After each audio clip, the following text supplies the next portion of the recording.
الحمدللہ وکفا وسلام علی عبادہ الذین اصطفا یا ربی لک الحمد کما ینبغی لجلال وجہک الکریم وعظیم سلطانک رب اشرح لی صدری ویسر لی امری واحلل عقدۃ من لسانی یفقہوا قولی واجعل لی وزیرا من اہلی اللہم الہمنا رشدنا واعذنا من شرور انفسنا صدق اللہ العظیم۔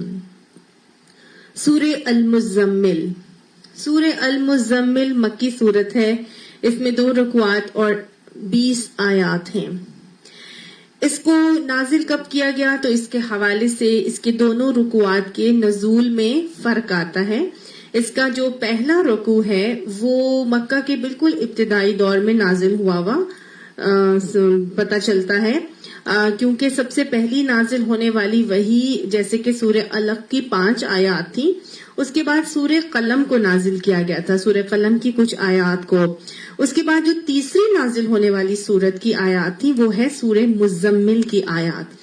جو اس کا پہلا رکوع ہے وہ بتایا جاتا ہے کہ وہ اس کی یہ نزولی اعتبار سے جو قرآن پاک کا نزول ہوا تھا تو تیسرے نمبر پر نازل ہوئی تھی اس کی چند آیات جو شروع کے پہلے رکوع میں آتی ہیں۔ تو گویا اس حوالے سے اس کے زمانے نزول میں 2 باتیں آتی ہیں۔ ایک تو یہ کہ پہلا رکوع شروع کی ابتدائی دور کے نازل ہوئے ہوئے وقت کی ہے، اور جو دوسرا رکوع ہے وہ تقریباً 10 نبوت کے حوالے سے اس کا آتا ہے، کیونکہ حضرت سعید بن جبیر کی روایت آتی ہے کہ جو دوسرا رکوع ہے وہ 10 سال کے بعد نازل ہوا، یعنی کہ نبوت میں جو 10واں سال تھا اس کے بعد نازل ہوا۔ اور جو شروع کے رکوع میں جو احکامات تہجد کے حوالے سے، تہجد کو قائم کرنے کے حوالے سے نبی اکرم صلی اللہ علیہ وسلم اور صحابہ کرام کو دیے گئے تھے، تو اس کے جو لمیٹیشن لگائی گئی، اس کا جو دورانیہ منتخب کیا گیا تھا پہلے رکوع میں، اس کے اندر تخفیف کر دی گئی، اس میں تھوڑا کر دیا گیا اس کو، اور یہ بتایا تھا کہ جتنا بھی آسانی سے آپ جتنا بھی کر سکتے ہیں اس کا اہتمام، لیکن کریں ضرور۔ اور یہ اسی دوسرے رکوع کے اندر ہم دیکھتے ہیں تو اللہ تعالیٰ نے مسلمانوں کو قتال کا بھی حکم دیا گیا اس میں نظر آتا ہے، پھر اس کے اندر زکوٰۃ کا حکم بھی دیا گیا نظر آتا ہے۔ تو زکوٰۃ اور جہاد کا حکم تو مسلمانوں کو بیسیکلی مدنی دور میں دیے گئے تھے، تو پھر اس حوالے سے بھی کچھ مفسرین جو ہیں وہ اس کے دوسرے رکوع کو بتاتے ہیں کہ یہ شاید چونکہ اس کے اندر قتال اور جہاد کے احکامات آئے ہیں اور ساتھ ہی زکوٰۃ کے احکامات بھی، تو شاید اس کا دوسرا رکوع جو ہے وہ مدنی دور میں نازل ہوا۔ لیکن جو زیادہ تر مفسرین اسی بات کے قائل ہیں، جو حضرت سعید بن جبیر کی روایت کے مطابق پتہ چلتا ہے کہ یہ 10 سال کے بعد اس دوسرے رکوع کو نازل کیا گیا تھا۔ تو اگر ہم اس روایت کو دیکھیں تو جو کہ حضرت سعید بن جبیر کی ہے، تو اس حوالے سے ہمیں پھر یہ سمجھ میں آتا ہے کہ مسلمانوں کو اللہ کی طرف سے یہ بات بتا تو دی گئی تھی کہ زکوٰۃ کے احکامات ان تک پہنچائے جائیں گے اور قتال کا بھی حکم دیا جائے گا، لیکن اس کو امپلیمنٹ جو ہے وہ کب کیا گیا تھا؟ جب مدنی دور آیا تھا، اور مدنی دور میں مسلمانوں کو باقاعدہ طور پر پھر اس کی اجازت دے دی گئی تھی۔ تو اس حوالے سے اس کے زمانے نزول کے بارے میں جو باتیں مفسرین کے اندر پائی جاتی ہیں وہ میں نے آپ کو بتائیں۔ اب اگر ہم یہ دیکھیں کہ اس کے موضوع اور مضامین میں تو کیا ہے، تو پہلی 7 آیات کے اندر رسول اللہ صلی اللہ علیہ وسلم کو ایک کام کرنے کا حکم دیا گیا ہے، اور وہ ہے تہجد کی نماز کا قیام، اور وہ اس کی وجہ بتائی جا رہی ہے کہ وہ کیوں اس کو اہتمام کرنا ہے، تہجد کا اہتمام کیوں کیا جائے، کیونکہ بہت بڑا ایک بوجھ ہے جو نبوت کا بوجھ اور منصب جس کی ذمہ داری اب نبی صلی اللہ علیہ وسلم کو دی گئی ہے، تو اس ذمہ داری کو احسن طریقے سے انجام دینے کے لیے اب کن کن چیزوں کی ضرورت ہے، تو وہ چیزیں انسان کے اندر تہجد کو قائم کرنے سے آئیں گی۔ تو شروع کرتے ہیں، دیکھتے ہیں اللہ تعالیٰ نے اس کے اندر کیا ہمیں اور نبی صلی اللہ علیہ وسلم کو حکم دیے۔ بسم اللہ الرحمن الرحیم۔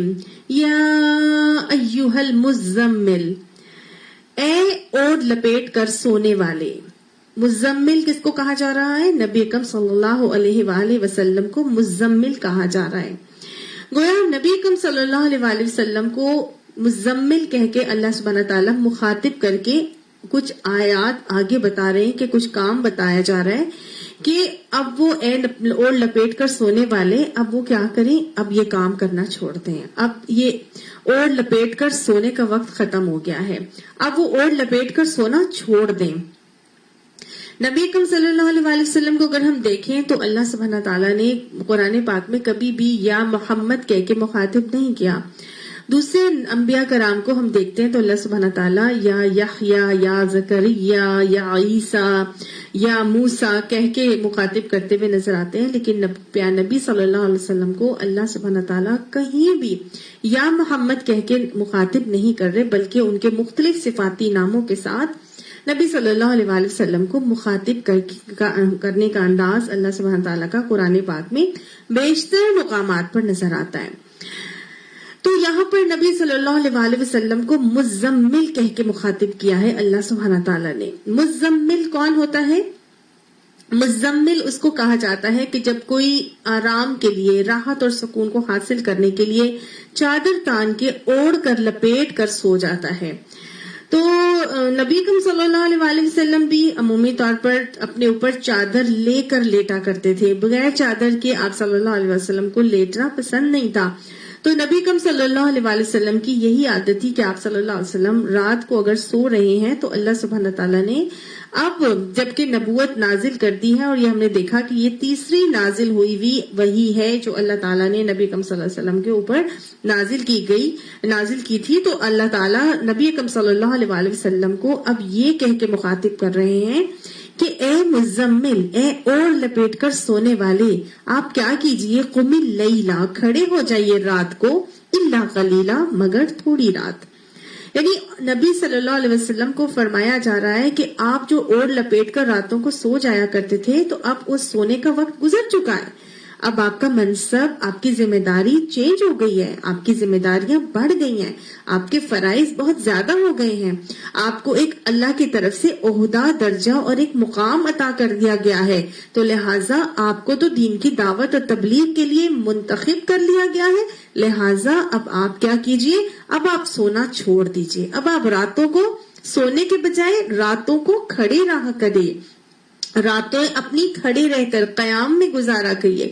گویا قیام اللیل کا نبی صلی اللہ علیہ وسلم کو نبوت کے بالکل ابتدائی مراحل، ابتدائی دور میں قیام اللیل کا حکم دیا جا رہا ہے۔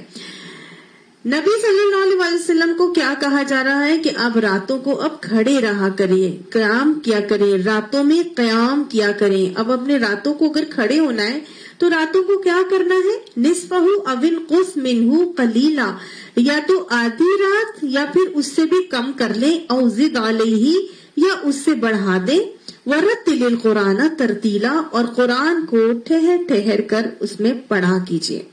گویا راتوں کو سونا آپ چھوڑ دیں اور راتوں کو جاگا کریں، اور جاگنے میں کیا کرنا ہے، قیام اللیل کا اہتمام کریں۔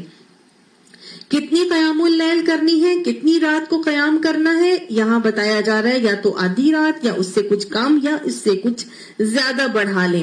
اور جتنی بھی رات قیام کرنا ہے تو یہ نہیں ہے کہ بس اب گھوم رہے پھر رہے سائی رات جو ہے وہ مستی مذاق ہو رہا ہے، نہیں، بلکہ اگر راتوں کو کھڑا ہوا جا رہا ہے، راتوں کو قیام کیا جا رہا ہے، تو راتوں کو قیام کرنے میں کیا کرنا ہے، مستی مذاق کرنے کے بجائے وَرَتِّلِ الْقُرْآنَ تَرْتِیلًا، اور قرآن کو خوب ٹھہر ٹھہر کر رک رک کر پڑھا کیجیے۔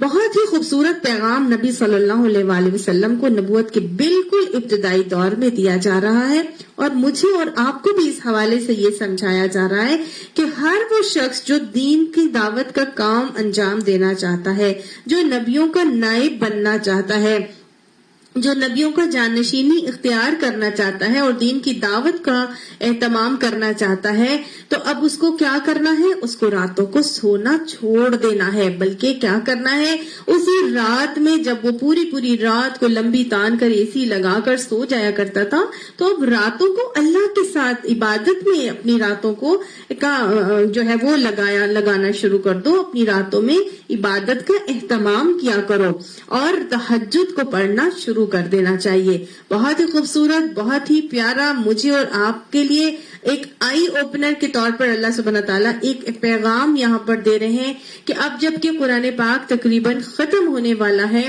پورا قرآن پاک کا کورس جو لوگ کر چکے ہیں وہ اب کیا کریں گے. اب تو اتنی بھاری ذمہ داری ان کے اوپر آ گئی, ان کے کندھوں کے اوپر اتنی بھاری بوجھ اب ان کو دیا جا رہا ہے. تو اب اس بھاری منصب, بھاری ذمہ داری کو اٹھانے کے لیے بہت ضروری ہے کہ اب وہ راتوں کو سونا چھوڑیں اور راتوں کو 1 to 1 اللہ تعالیٰ کے ساتھ کنیکشن اپنا استوار کریں اور اللہ کے ساتھ اپنے قرب اور اپنے تعلق کو بڑھانے کے لیے راتوں کی عبادت کا اہتمام کرنا شروع ہو جائیں. اللہ تعالیٰ ہمیں تہجد کا اہتمام کرنے کی توفیق عطا فرمائے. تو اب اللہ سبحانہ تعالیٰ نے یہاں بتایا کتنی رات تم نے جو ہے وہ اپنے تہجد میں قیام کرنا ہے. تو بتایا کیا, نصفہ او انقص منہ قلیلا, یا تو آدھی رات یا اس سے کم, یا پھر او زد علیہ, یا اس سے کچھ زیادہ بڑھا لو. یعنی جو جتنا بھی اہتمام کر سکتا ہے وہ کر لے. جو آدھی رات کرنا چاہتا ہے وہ آدھی رات کر لے, جو آدھی رات سے کم کرنا چاہتا ہے وہ آدھی رات سے کم کر لے, جو آدھی رات سے زیادہ جاگ سکتا ہے وہ آدھی رات سے زیادہ جاگ لے. لیکن کرے کیا, اس نے کرنا ضرور ہے, جاگنا ضرور ہے, اہتمام ضرور کرنا ہے تہجد کا, تہجد کو قائم ضرور کرنا ہے. اور تہجد کو قائم کرنے میں ورتل القرآن ترتیلا, اس کو قرآن کو ٹھہر کر پڑھنا ہے. کو حکم دیا جا رہا ہے کہ تہجد میں قرآن پڑھنے کا اہتمام کیا جائے. تہجد میں قرآن پڑھنے کا اہتمام, یعنی ایک تو 2 چیزیں اب آپ پتہ چل گئیں.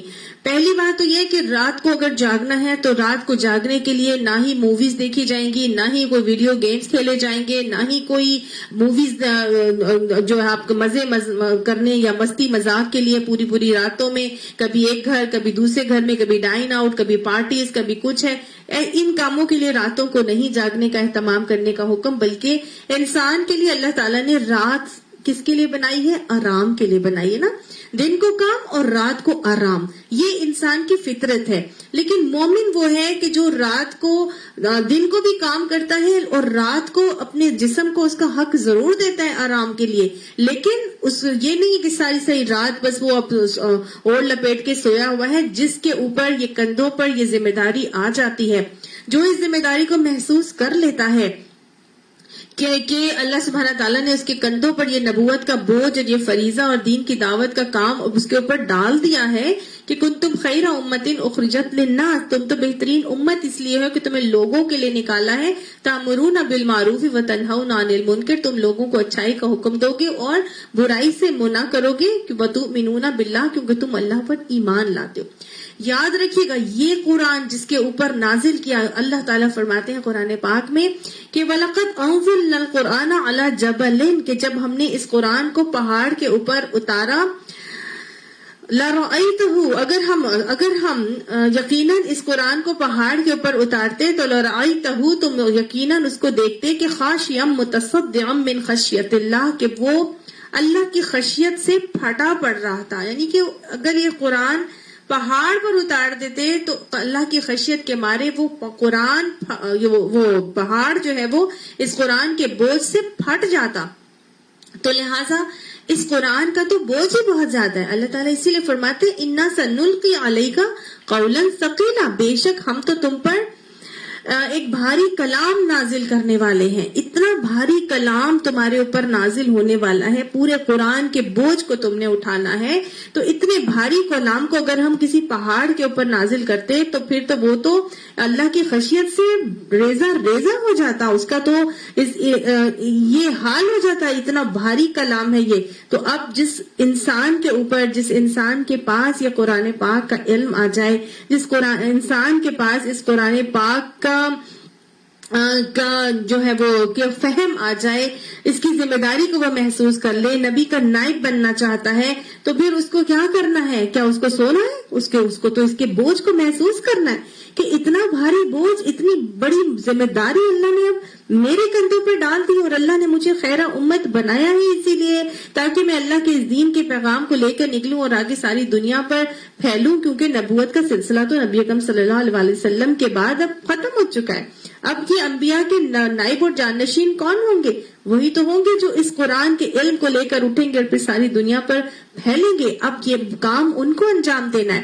تو گویا نبی اکرم صلی اللہ علیہ وسلم کے ساتھ صحابہ کرام اور پھر اس کے بعد جو بھی اس قرآن کے علم کو حاصل کر لیتا ہے، جو کہ ہر مسلمان کا اولین فرض ہے کہ وہ اس قرآن کے علم کو حاصل کرے اور پھر آگے لوگوں تک پہنچائے۔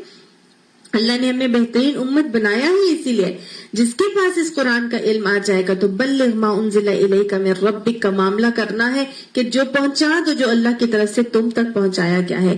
جو لوگ اس منصب کو، اس ذمہ داری کو، اس کے بھاری ہونے کے بوجھ کو محسوس کریں گے، وہ کبھی بھی راتوں کو سو نہیں سکتے، وہ کبھی بھی راتوں کو لمبی تان کر سو نہیں سکتے، بلکہ ان کا منہج نبی صلی اللہ علیہ وآلہ وسلم ہو جاتا ہے کہ بس پھر ان کو صرف اور صرف ایک ہی جستجو ہوتی ہے، ایک ہی ان کا ایک مقصد ہو جاتا ہے کہ کسی طرح اللہ کے بھولے ہوئے لوگوں تک اللہ کے اس دین کو پہنچا دوں، کسی طرح سے یہ دنیا میں کے لوگ، دنیا کی عوام جہنم میں گرنے جا رہی ہے، ان کو جہنم میں گرنے سے بچا لوں اور ان کو جنت کا راستہ دکھا دوں۔ یہی انسان کا پھر مقصد حیات بن جاتا ہے، اور یہی انسان کا مقصد حیات اس کو اپنی بھی منزل تک پار لگانے میں آسانی کرتا ہے اور دوسروں کی منزلوں کو بھی، دوسروں کی ناؤں کو بھی وہ پار لگانے میں اہم رول ادا کرتے ہیں۔ اب اللہ سبحانہ تعالیٰ نے اس رول کو ادا کرنے کے لیے ہی بیسیکلی جو طریقہ بتایا ہے، اس میں سب سے پہلا طریقہ یہ بتایا ہے کہ اب راتوں کو سونا چھوڑ دو اور راتوں کو جاگا کرو۔ راتوں کو جاگو گے تو راتوں کو جتنی رات جو جاگ سکتا ہے وہ اپنی جاگنے کا اہتمام ضرور کرے، اور جب جاگو گے تو پھر اس اہتمام میں قیام اللیل کرو۔ اور قیام اللیل میں سب سے بہترین کام کیا ہے کہ وَرَتِّلِ الْقُرْآنَ تَرْتِیلًا، قرآن کو خوب ٹھہر کر پڑھا کرو۔ قرآن کو پڑھنے کے کچھ آداب، کچھ حقوق ہیں، ہم بارہ اس کو دیکھ چکے ہیں۔ آج کیا ہوتا ہے، ہم قرآن کو پڑھتے ہیں اور بس 25 منٹ میں سپارہ ختم، اور یہ جا اور وہ جا۔ یہ قرآن کو ترتیل سے پڑھنے کا طریقہ ہرگز بھی نہیں ہے۔ جب قرآن کو جلدی پڑھ کے ختم کیا جاتا ہے تو کہیں بھی ہم قرآن کے آداب کا، قرآن کی تجوید کا حق ادا نہیں کر سکتے۔ ہمیشہ اس کے اندر تجوید میں کمی آئے گی، یا پھر یہ کہ اس کے حقوق کی ادائیگی میں کمی آئے گی، نہ اس پہ غور و فکر، نہ تذکر، نہ تدبر، بلکہ کیا ہے، الٹا ہم ریا کرنے کے لیے، دوسروں کو دکھانے کے لیے کہ جی ہم تو 35 منٹ میں سپارہ ختم کر لیتے ہیں، ہم تو 25 میں کر لیتے ہیں، ہم نے تو جی اتنے قرآن ختم کر لیے، ہم نے تو اتنے قرآن ختم کر لیا، یہ نہیں دیکھ رہے ہوتے ہم کہ قرآن کے حقوق میں کتنی ہم کمی کر لیتے ہیں۔ اللہ کے نبی نے فرمایا تھا کہ اللہ کو قرآن ایسا پڑھنا پسند ہے جیسے اس کو اتارا گیا، جیسے اس کو نازل کیا گیا۔ کیسے نازل کیا گیا تھا؟ نبی اکرم صلی اللہ علیہ وسلم نے فرمایا قرآن کو عربوں کے لب و لہجے میں پڑھا کرو۔ ہم بڑا کانشیس ہوتے ہیں اپنے لب و لہجے کے حوالے سے، اور ہم اپنے آپ کو اگر ہم دیکھیں تو ہم بڑا کانشیس ہوتے ہیں کہ ہم نے انگلش کس ایکسنٹ میں بولنی ہے، یہ برٹش ایکسنٹ میں فلاں چیز کو ایسے بولا جاتا ہے، اور امریکن ایکسنٹ میں فلاں چیز کو ایسے بولا جاتا ہے، یہ فلاں ایکسنٹ ہے، اور یہ فلاں، یہ اسکاٹش ایکسنٹ ہے، یہ جی ڈچ ایکسنٹ ہے، یہ جرمن ایکسنٹ ہے۔ مختلف قسم کی چیزوں میں ایکسنٹس کا ہم بڑا ہی دھیان رکھتے ہیں، اور ہم اس طرح سے بڑے کانشیس ہوتے ہیں اور بڑے محتاط ہوتے ہیں۔ ہمارے بچے اگر پنجابی ایکسنٹ میں انگلش کو بولنے لگے تو ہم بچوں کو باقاعدہ طور پہ ٹوکتے ہیں اور بتاتے ہیں کہ ایسے نہیں، اس کو ایسے ادا کیا جاتا ہے۔ سوچنے کی بات یہ ہے کہ کیا ہم عربی کے لب و لہجے کے لیے اتنے محتاط ہوتے ہیں کہ ہم قرآن کو بس جس طرح سے ہمیں پڑھا دیا گیا تھا بچپن میں، کسی قاریہ نے پڑھا دیا، کسی پنجابی ایکسنٹ کی کسی قاریہ نے ہمیں قرآن پڑھا دیا، یا کسی نے بھی ہمیں قرآن پڑھنے کا طریقہ سکھا دیا، کیا وہ عربوں کے لب لہجے میں پڑھاتا تھا یا پڑھاتی تھی؟ کیا ہم قرآن کو عربوں کے لب لہجے میں پڑھتے ہیں؟ اپنا اپنا تجوید کا ہمارا کیا حال ہے، ہم کیسے قرآن کو پڑھتے ہیں، اپنا اپنا محاسبہ کرنے کی ضرورت ہے. قرآن تجوید کے مختلف کورسز ہر جگہوں پر ہوتے ہیں. اپنے آپ کو مختلف قاری قرآن کی اب تو آڈیو کے جو ہے وہ ویڈیوز بھی اویلیبل ہیں، آڈیوز بھی اویلیبل ہیں. آرام سے ان کو ڈاؤن لوڈ کریں، ان کو سنیں اور اب ان کی ریکارڈنگ لگائیں اور اپنا ساتھ میں لے کے بیٹھ جائیں اور آپ دیکھیں کہ وہ کیسے پڑھ رہے ہیں اور آپ کیسے پڑھتے ہیں. تو آپ کو خود اپنی کریکشن جو ہے وہ ہونا شروع ہو جائے گی. آپ خود ہی سمجھ میں آنا شروع ہو جائے گا کہ میں تو اس چیز کو ایسے پڑھتی ہوں، یہ تو ایسے پڑھ رہے ہیں. اگر تجوید کے کورس کرنے کا ٹائم نہیں ہے تو کم سے کم اتنا تو ضرور ہی کر سکتے ہیں نا کہ سی ڈی کے ساتھ اپنے آپ کی کریکشن کریں. وہ پین قرآن آتے ہیں، ان سے اپنی بہت لوگوں نے اپنی تجوید کو کریکٹ کیا. مختلف لوگ مختلف قرآن کے کورسز میں جاتے ہیں، تجوید کے کورسز کو جوائن کرتے ہیں اور اپنی تجوید کو بہتر کرتے ہیں. آپ صلی اللہ علیہ وآلہ وسلم نے اتنی زیادہ خوشخبری دی ہے اس شخص کے لیے کہ وہ جو قرآن کو رک رک پر پڑھتا ہے اور پڑھ نہیں پاتا تو اس کے لیے دوہرا اجر ہے. دوہرا کس چیز کا اجر ہے؟ ایک تو کوشش کرنے کا اور دوسرا قرآن کو پڑھنے کا. یعنی کہ کوشش کرے اور وہ اپنی کوشش کر کے اپنے قرآن کے لب و لہجے کو عربوں کی طرح پڑھنے کی کوشش کرے. اگر وہ یہ کوشش کر رہا ہے تو ایک تو اس کوشش کا اجر مل رہا ہوگا اور دوسرا اس کو قرآن پڑھنے کا اجر مل رہا ہے. تو دوہرا اجر ہے، ڈبل اجر ہے. اس سے بھی اس میں اب چھوڑ نہ دیں قرآن پڑھنا کہ جی میں تو پڑھتی ہوں تو میں تو عربوں کے لب و لہجے میں نہیں پڑھتی تو میں تو ٹھیک ہے اب میں قرآن ہی نہیں پڑھوں گی، بس ٹھیک ہے ترجمہ پڑھ کے گزر جاتی ہوں. نہیں، اس کی کوشش کریں کیونکہ ڈبل اجر ملے گا. لیکن جس کو ڈبل اجر کوشش کرنے پر مل رہا ہے، اگر وہ شخص اپنا قرآن عربوں کے لب و لہجے میں پڑھ رہا ہو اور صحیح تجوید کے ساتھ، صحیح ناظرے کے ساتھ پڑھ رہا ہو، سوچئے پھر اس کو کتنا اجر ملے گا نا. اللہ تعالیٰ ہمیں بھی اس اجر کا حریص بنائے اور بہترین اجر کو سمیٹنے والے لوگوں میں شامل فرمائے. اللہ کے نبی نے فرمایا تھا وَمَن لَّمْ يَتَغَنَّ بِالْقُرْآنَ لَيْسَ مِنَّا، جو قرآن کو غنا کے ساتھ نہیں پڑھتا وہ ہم میں سے نہیں ہے. تو قرآن کو غنا کے ساتھ پڑھنا، ہر طرح سے خیال کرنا، صحیح اتار چڑھاؤ، اس کے اندر جو بھی مد ہے، شد ہے، غنہ ہے، ادغام ہے، اقلاب ہے، ان تمام چیزوں کو صحیح انداز میں ادا کرنا، یہی ہے بیسیکلی قرآن کو صحیح انداز میں پڑھنے کا طریقہ. اگر اس طرح سے نہ پڑھا جائے تو نبی صلی اللہ علیہ وآلہ وسلم نے فرما دیا تھا کہ لیس منا، وہ ہم میں سے نہیں ہے. اللہ تعالیٰ قرآن پاک میں فرماتے ہیں الذین آتیناہ الکتاب، الذین آتیناہم الکتاب، وہ لوگ جن کو اس الکتاب عطا کی گئی، یتلونہ حق تلاوتہ، وہ اس کتاب کو ایسے پڑھتے ہیں کہ جو جیسے اس کتاب کو پڑھنے کا حق ہے. اولئک یؤمنون بہ، یہی تو لوگ ہیں جو اس پر ایمان لاتے ہیں. تو گویا جو بھی قرآن پر ایمان رکھتا ہے وہ بھی قرآن کو کیسے پڑھے گا؟ وہ حق تلاوت ہی کر کے پڑھے گا. اللہ تعالیٰ ہمیں قرآن کو حق کا تلاوت ہی کے طریقے پر پڑھنے کی توفیق عطا فرمائے. اور حق کا تلاوت ہی میں سے ہی ایک حق یہ ہے کہ قرآن کو رتل القرآن کر کے پڑھا جائے. رتل کہتے ہیں آسانی سے، سہولت سے اور روانی سے، لیکن ٹھہر ٹھہر کر، یعنی کہ ٹھہر ٹھہر کے پڑھا جائے. نبی صلی اللہ علیہ وآلہ وسلم کا ترتیل کے حوالے سے پڑھنے کا طریقہ کیا تھا قرآن پاک کا؟ مسلم نسائی میں حضرت حذیفہ بن یمان سے روایت آتی ہے کہ آپ صلی اللہ علیہ وآلہ وسلم کے ساتھ میں ایک رات جو ہے وہ کھڑا ہو گیا. میں ایک رات آپ صلی اللہ علیہ وسلم کے ساتھ نماز میں کھڑا ہو گیا اور آپ صلی اللہ علیہ وسلم کی نماز کی قرات کا انداز دیکھا. تو آپ صلی اللہ علیہ وسلم کا انداز یہ تھا کہ جہاں تسبیح کا موقع آتا آپ صلی اللہ علیہ وسلم رک کر تسبیح فرماتے، جہاں دعا کا موقع آتا آپ صلی اللہ علیہ وسلم رک کر دعا کرتے، جہاں اللہ کے پناہ مانگنے کا موقع آتا آپ صلی اللہ علیہ وسلم اللہ سے پناہ مانگتے. تو یہ ہے ترتیلہ کا معاملہ کہ رک رک کر ٹھہر ٹھہر کر پڑھنا.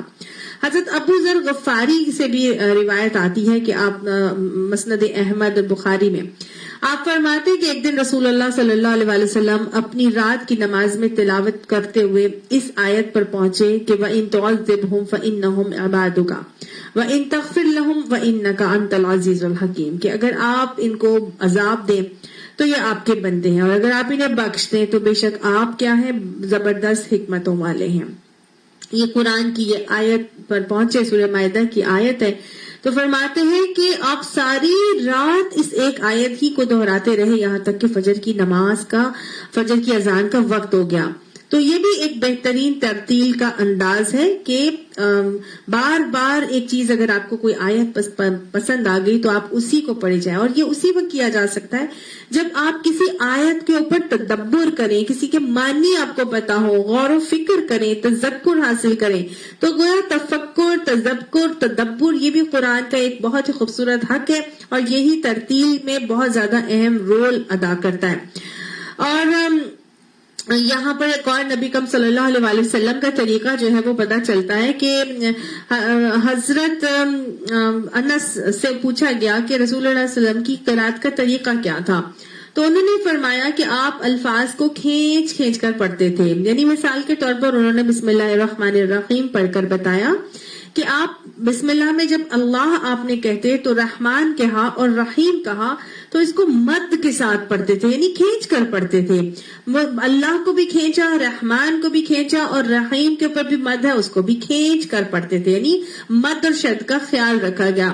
پھر حضرت ام سلمہ سے یہی سوال کیا گیا تو انہوں نے بھی آپ بتایا کہ رسول اللہ صلی اللہ علیہ وسلم ایک ایک آیت کو الگ الگ پڑھتے تھے اور ہر آیت کے اوپر ٹھہر جاتے تھے. مثلاً الحمدللہ رب العالمین پڑھ کر رک جاتے، پھر الرحمن الرحیم پڑھتے، اس پر ٹھہر جاتے، اس کے بعد رک کر مالک یوم الدین کہتے. تو اس طرح انہوں نے بتایا، اور یہ مسند احمد، ابو داؤد، ترمذی وغیرہ میں ان کا یہ حوالہ ملتا ہے. اس کے علاوہ ترمذی اور نسائی میں ایک اور روایت حضرت ام سلمہ کی آتی ہے کہ وہ بیان کرتی ہیں کہ حضور صلی اللہ علیہ وسلم ایک ایک لفظ واضح طور پر پڑھا کرتے تھے، یعنی کہ ہر لفظ جو ہے وہ علیحدہ نظر آتا تھا، ان کو سنائی دیتا تھا، اور ایک ایک اس میں سے جو الفاظ ہوتے تھے وہ ان کو سمجھ میں آتے تھے. یہ نہیں ہے کہ جلدی جلدی پڑھا جا رہا ہے بسم اللہ الرحمن الرحیم اس طرح کر کے جلدی جلدی، نعوذ باللہ لوگ جو پڑھ لیتے ہیں سمجھ نہیں آتا کہ کون سا لفظ انہوں نے ادا کیا اور کس طرح سے. لوگ جو شب بیداری کرتے ہیں اور جو شبینے لگاتے ہیں اور اتنی تیزی سے اسپیڈ سے تراویح میں بھی قرآن پڑھایا جاتا ہے تو وہ بہت اسپیڈ سے پڑھا جاتا ہے. تو قرآن کو پڑھنے کا یہ طریقہ ہرگز نہیں ہے کہ جہاں بہت تیزی سے پڑھا جائے، آرام آرام سے ٹھہر ٹھہر کے پڑھنا اس کا بہترین طریقہ ہے. ایک اور دفعہ بھی پوچھا گیا نبی صلی اللہ علیہ وسلم جن سے جب ساری باتیں یہ پوچھی گئی تو ہر جگہ ان کا یہی انداز اور طریقہ نظر آتا ہے. اللہ تعالیٰ ہمیں بھی قرآن کو ایسے ہی ترتیل کے ساتھ پڑھنے کی توفیق عطا فرمائے. اب اللہ تعالیٰ نے وجہ بتائی کہ دیکھو بات یہ ہے کہ تم قرآن کو ٹھہر ٹھہر کے پڑھا کرو، اور تہجد کی نماز میں جب قرآن کو پڑھا جائے تو اس کا کتنا اجر ملتا ہے. تو آپ صلی اللہ علیہ وآلہ وسلم کی روایت سے حدیث سے پتہ چلتا ہے کہ وہ قرآن جو نماز کی حالت میں پڑھا جاتا ہے اس کا اجر سب تلاوتوں سے بڑھ کر دیا جاتا ہے. تو اگر نماز کے اندر قرآن پاک کو پڑھا جائے تو اس کا اجر کتنا ہوگا؟ تمام تلاوتوں سے بڑھ کر ہو جاتا ہے.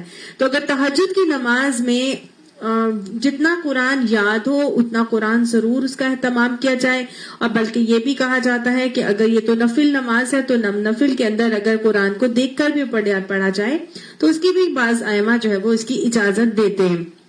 واللہ عالم جتنا یاد ہے کم سے کم اتنا تو ہمیں بدل بدل کے صورتیں قرآن پاک کی تہجد کی نماز میں اس کا اہتمام ضرور ہی کر لینا چاہیے. بہرحال یہ اللہ سے اجر کو حاصل کرنے اور لوٹنے کا ایک طریقہ ہے اور بتایا جا رہا ہے اور ریزن اس کا دیا جا رہا ہے کہ اِنَّ سَنُلْقِي عَلَيْكَ قَوْلًا ثَقِيلًا، بے شک ہم تم کے اوپر ایک بھاری کلام نازل کرنے والے ہیں. تو گویا اب دعوت دینے والا تہجد پڑھتا ہے اور دن میں بھی حق تلاوتی کر کے قرآن پڑھ رہا ہے تو بہت ضرورت ہے کہ یہ داعی قرآن کو، داعی حق کو ایک بہت ہی زبردست قسم کا ایک رول ماڈل بننا چاہیے. اب اس کے اندر اپنی اس کی ذات کے اندر اگر اتنی زیادہ کمی کوتاہی ہوگی، اس کے اخلاق میں، اس کی معاملات میں، اس کی عبادات میں، اس کے رویوں میں، اس کی معاشرت میں، اس کی معیشت، اس کی معاشرت میں اگر اس کی بہت کمی ہوگی تو لوگوں کے لیے کیسے رول ماڈل بنے گا کوئی داعی؟ اسی لیے اللہ تعالیٰ نے اس تہجد کو جو ہے وہ ایک لازم اور ملزوم عمل قرار دے دیا.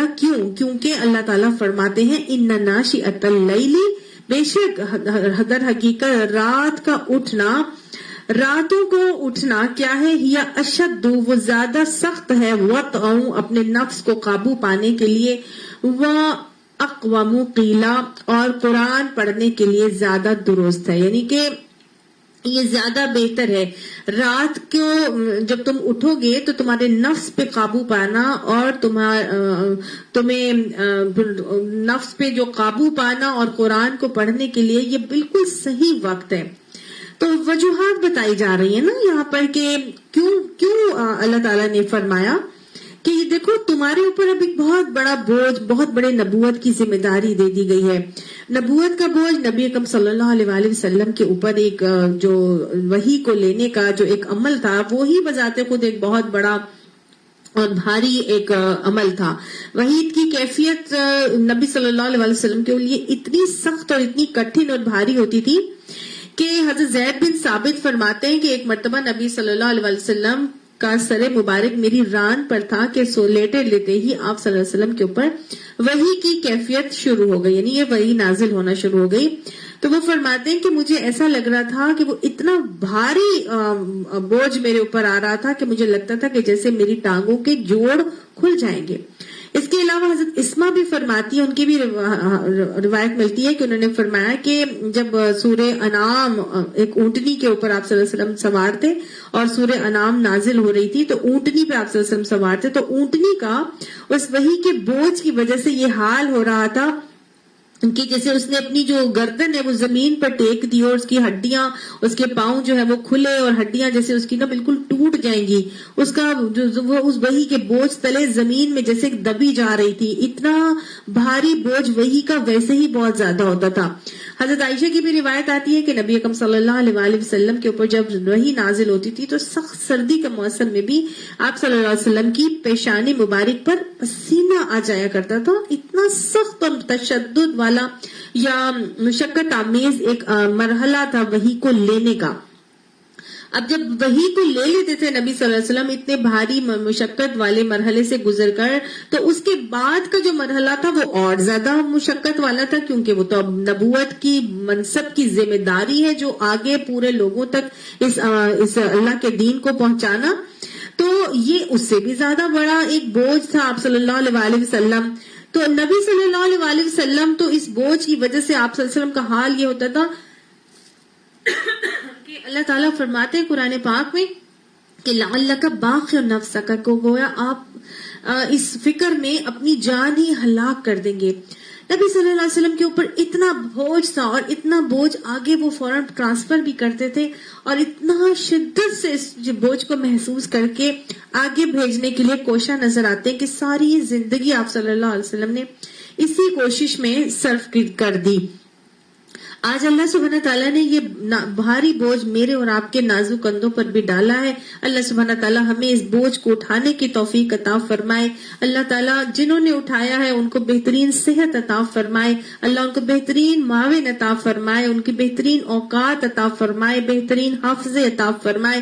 اللہ ان کے وقت میں برکتیں عطا فرمائے. اللہ ان کو جسمانی، ذہنی اور تمام ہی طاقتیں اور قوتیں بھرفراوانی کے ساتھ عطا فرمائے. ہر بیماری، ہر پریشانی، ہر تکلیف، ہر غم، ہر دکھ سے اللہ سبحانہ تعالیٰ ان کو بچا کر رکھے، ان کے گھروں میں عافیت اور سکون رکھے. اللہ سبحانہ تعالیٰ ان کے گھروں کو جنت کا گہوارہ بنائے، ان کے بچوں کو اسلام کا سورج بنائے، خود بھی وہ دائی بنے اور ان کے بچے بھی آگے اسلام کے سورج بن کے اٹھیں اور اس قرآن کے علم کو لے کر اٹھیں اور ساری دنیا پر پھیل جائیں. اللہ سبحانہ تعالیٰ جو بھی دین کی دعوت کا کام انجام دے رہے ہیں ان کی زبانوں کی گروں کو کھولے. اللہ ان کے بہترین زبانوں میں تاثیر عطا فرمائے اور اللہ تعالیٰ اپنے اس پیغام کے لیے جو بھی لوگ اللہ کے دین کو پھیلانے کے لیے کوشاں ہیں، اللہ کے دین کے پیغام کو پھیلانے کے لیے کوشاں ہیں، اللہ ان کو بہترین اپنے تن من دھن سے جو لگا رہے ہیں اللہ ان کو قبول فرمائے اور اللہ سبحانہ تعالیٰ ان کو مزید لگانے اور کھپانے کی توفیق بھی انہیں عطا فرماتا رہے اور جو لگا رہے ہیں اس کو قبولیت عطا فرماتا رہے. اللہ تعالیٰ نے یہاں پر ایک اور چیز بتائی کہ دیکھو اگر تم رات کو اٹھو گے تو پھر تمہارے لیے تمہیں اپنی اس منصب کو، ذمہ داری کو جو تم لگا کے جو پہچان کے اب لگانا چاہتے ہو، اپنی اوقات، اپنی صلاحیتوں کو دین کے لیے وقف کرنا چاہتے ہو، تو پھر تمہیں ایک رول ماڈل بن کر ابھرنا پڑے گا، اور اس رول ماڈل کو بننے کے لیے تمہیں اپنے اندر سے بہت ساری کمیوں کو، کوتاہیوں کو نکالنا پڑے گا.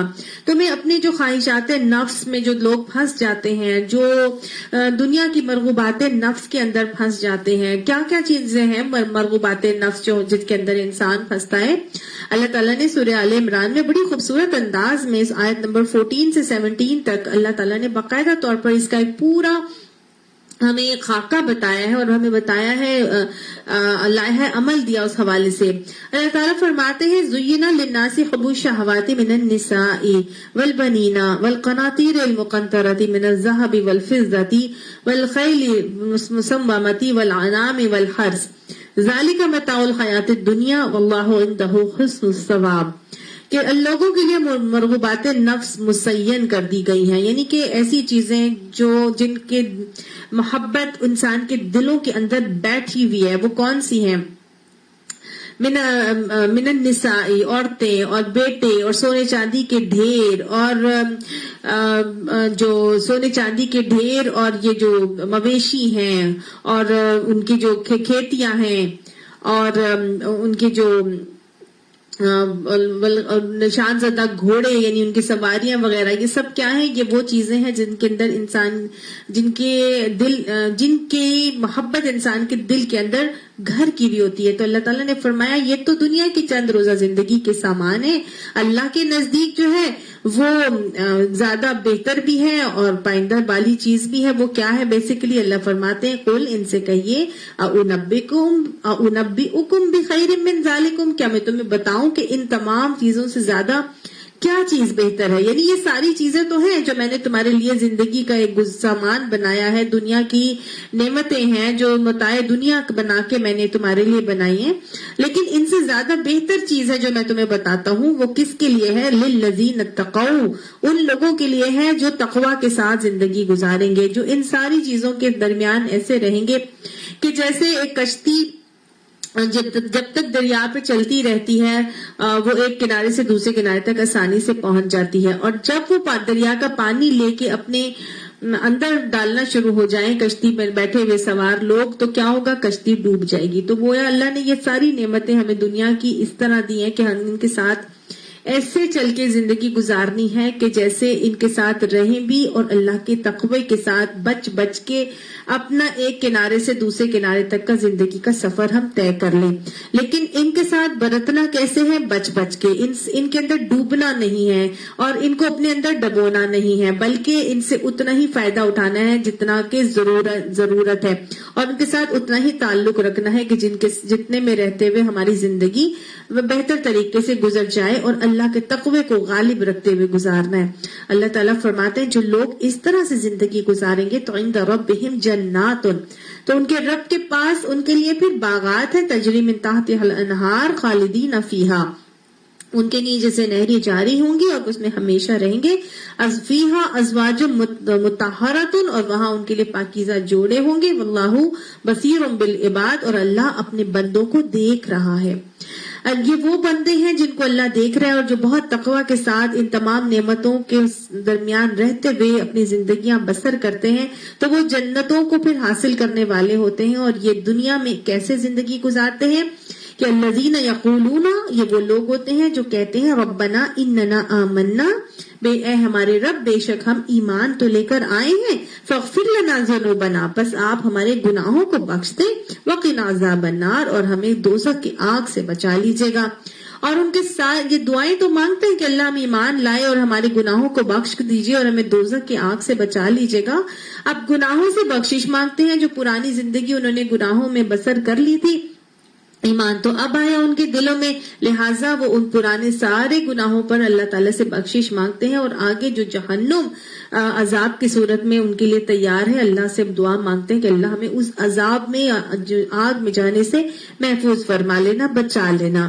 اب دن بھر میں ان کا عمل کیا ہوتا ہے؟ اللہ نے اسی آیت کے اندر اب آیت نمبر 17 سورہ آل عمران میں اللہ تعالیٰ کنٹینیوٹی سے فرماتے ہیں کہ الصابرین، وہ تمام کے تمام دنیا میں جو زندگی گزارتے ہیں مشکلات کے آنے پر صبر کرتے ہیں، خوشی کے ملنے کے اوپر بھی آپ میں سے پھول نہیں جاتے بلکہ صبر سے اپنے دامن کو تھام کے رکھتے ہیں، والصادقین اور جو ایمان لائے ہیں اس کو اپنے عمل سے سچ کر کے دکھاتے ہیں، والقانتین اور جتنا اللہ نے دیا ہے اس پہ قناعت کے ساتھ اللہ کی فرمانبرداری اور شکر گزاری کے ساتھ اپنی نعمتوں کو استعمال کر کے چلتے ہیں، والمنفقین اور انہی نعمتوں کو اللہ کی راہ میں انفاق کرنے والے ہوتے ہیں، خرچ کرنے والے ہوتے ہیں، چاہے وہ جسمانی نعمتیں ہوں، صلاحیتوں کی صورت میں ہو، اولاد ہو یا مال ہو، کاروبار ہو، گھر ہو، گاڑیاں ہو، جو بھی اللہ تعالیٰ نے صلاحیتوں یا رزق کی صورت میں اللہ نے جو نعمتیں عطا فرمائی ہیں وہ اللہ کی راہ میں دیتے ہیں۔ دن بھر میں وہ ایسے اعمال کرتے ہیں، اپنی جان اور مال سے جنت کے سودے کرتے ہیں، اب راتوں کو ان کا کام کیا ہوتا ہے کہ وہ تھک ہار کے بس بیٹھ جاتے ہیں، بس ٹھیک ہے سارے دن ہم نے اپنے آپ کو اللہ کی راہ میں لگا دیا، ہم نے صبر بھی کر لیا، ہم نے صدیق بھی بن گئے، ہم قانتین بھی بن گئے، ہم منفقین بھی کر لیا، اب ہم بس لمبی تان کے سوئیں گے؟ نہیں، والمستغفرین بالاسحار، آیت کا اختتام ہوتا ہے کہ راتوں کو سحری کے اوقات میں خصوصی طور پر اللہ تعالیٰ سے بخشش مانگنے والے ہوتے ہیں۔ یہ وہ متقین ہیں جو صفات بتا دی گئی کہ راتوں کو ان کا کام یہ ہوتا ہے کہ دن تو بس گزارتے ہیں اچھے اعمال کی صورت میں، لیکن راتوں کو بھی وہ بس لمبی تان کے سوتے نہیں ہیں بلکہ اپنے رب سے بخشش طلب کرتے رہتے ہیں۔ تو گویا یہ تو متقین کی صفات سورہ آل عمران کے اندر بتائی گئی۔ بیسیکلی وہ یہی کر رہے ہوتے ہیں کہ راتوں کو قیام اللیل کرتے ہیں اور قیام اللیل میں قرآن پڑھتے ہیں اور اللہ تعالیٰ سے مستغفرین بالاسحار کر کے اللہ سے اپنے گناہوں پہ بخشش مانگتے ہیں۔ ساری رات لمبی تان کر وہ سوتے نہیں رہتے، یہ تہجد میں فوراً اٹھنے والے ہوتے ہیں، یہ تہجد میں اٹھتے ہیں۔ تہجد حجدہ سے نکلا ہے اور حجدہ کا مطلب ہوتا ہے نیند کو توڑ کر اٹھنا، نیند کو توڑ کر اٹھنا، اور ناشئۃ اللیل بھی اسی کو کہتے ہیں کہ رات کو اٹھنا یا جاگنا۔ تو رات کو اگر جاگ رہے ہوتے ہیں تو بھی وہ قرآن کو پڑھتے ہیں، اور اگر تہجد کو قائم کرنے والے ہوتے ہیں تو سونے کے بعد تھوڑی دیر اٹھتے ہیں، تھوڑی دیر سونے کے بعد پھر اٹھتے ہیں اور اٹھ کر پھر وہ قیام اللیل کا معاملہ کرتے ہیں۔ جب وہ رات کو سو کر اٹھتے ہیں تو اس سے کیا ہوتا ہے؟ ناشئۃ اللیل کیا کرتا ہے؟ اشد یا اشد وطئا واقوم قیلا، یہ نفس کو قابو پانے کے لیے بہت مناسب طریقہ ہے، نفس کو کچلنے کے لیے، نفس کو روندنے کے لیے۔ لیکن جب ایک چیز کو پیروں تلے روندا جاتا ہے، کچلا جاتا ہے، تو وہ چیز کیا ہو جاتی ہے؟ وہ ہمارے مسخر ہو جاتی ہے، ہمارے تابع ہو جاتی ہے، ہمارے انڈر کنٹرول ہوتی ہے۔ ایسے ہی ہوتا ہے نا، جس چیز کو ہم پیروں سے مسل دیں، کچل دیں، تو گویا وہ ہمارے کنٹرول میں ہے، ہمارے تابع ہے، ہمارے ماتحت ہو گئی ہے۔ تو اگر ہم نیند کو توڑ کے جب اٹھتے ہیں تو ہم نیند کو توڑ کر اٹھنے سے اصل میں کیا کر رہے ہوتے ہیں؟ اپنے نفس کو اپنے قابو میں کر رہے ہوتے ہیں۔ اللہ نے ایک بہت خوبصورت طریقہ ہمیں بتا دیا ہے نفس کو قابو میں کرنے کے لیے۔ اپنے نفسوں، یہ نفس ہی تو ہے جو ہمیں ساری مرغوبات نفس جو اللہ نے بتائیں، جن کی محبت ہمارے دلوں میں بیٹھی ہوئی ہے، وہ ہمیں اپنی طرف راغب کرتی ہیں یہ چیزیں۔ تو نفس کو اپنی طرف راغب کرنے والی یہ ساری چیزیں انہی کو کنٹرول کرنے کے لیے کہ ہم اتنی ان کی محبت میں نہ ڈوب جائیں کہ ہم اللہ کو بھول جائیں۔ اب اس نفس کو کنٹرول کرنے کا بہت خوبصورت طریقہ اللہ نے تہجد کے قیام کا بتایا ہے۔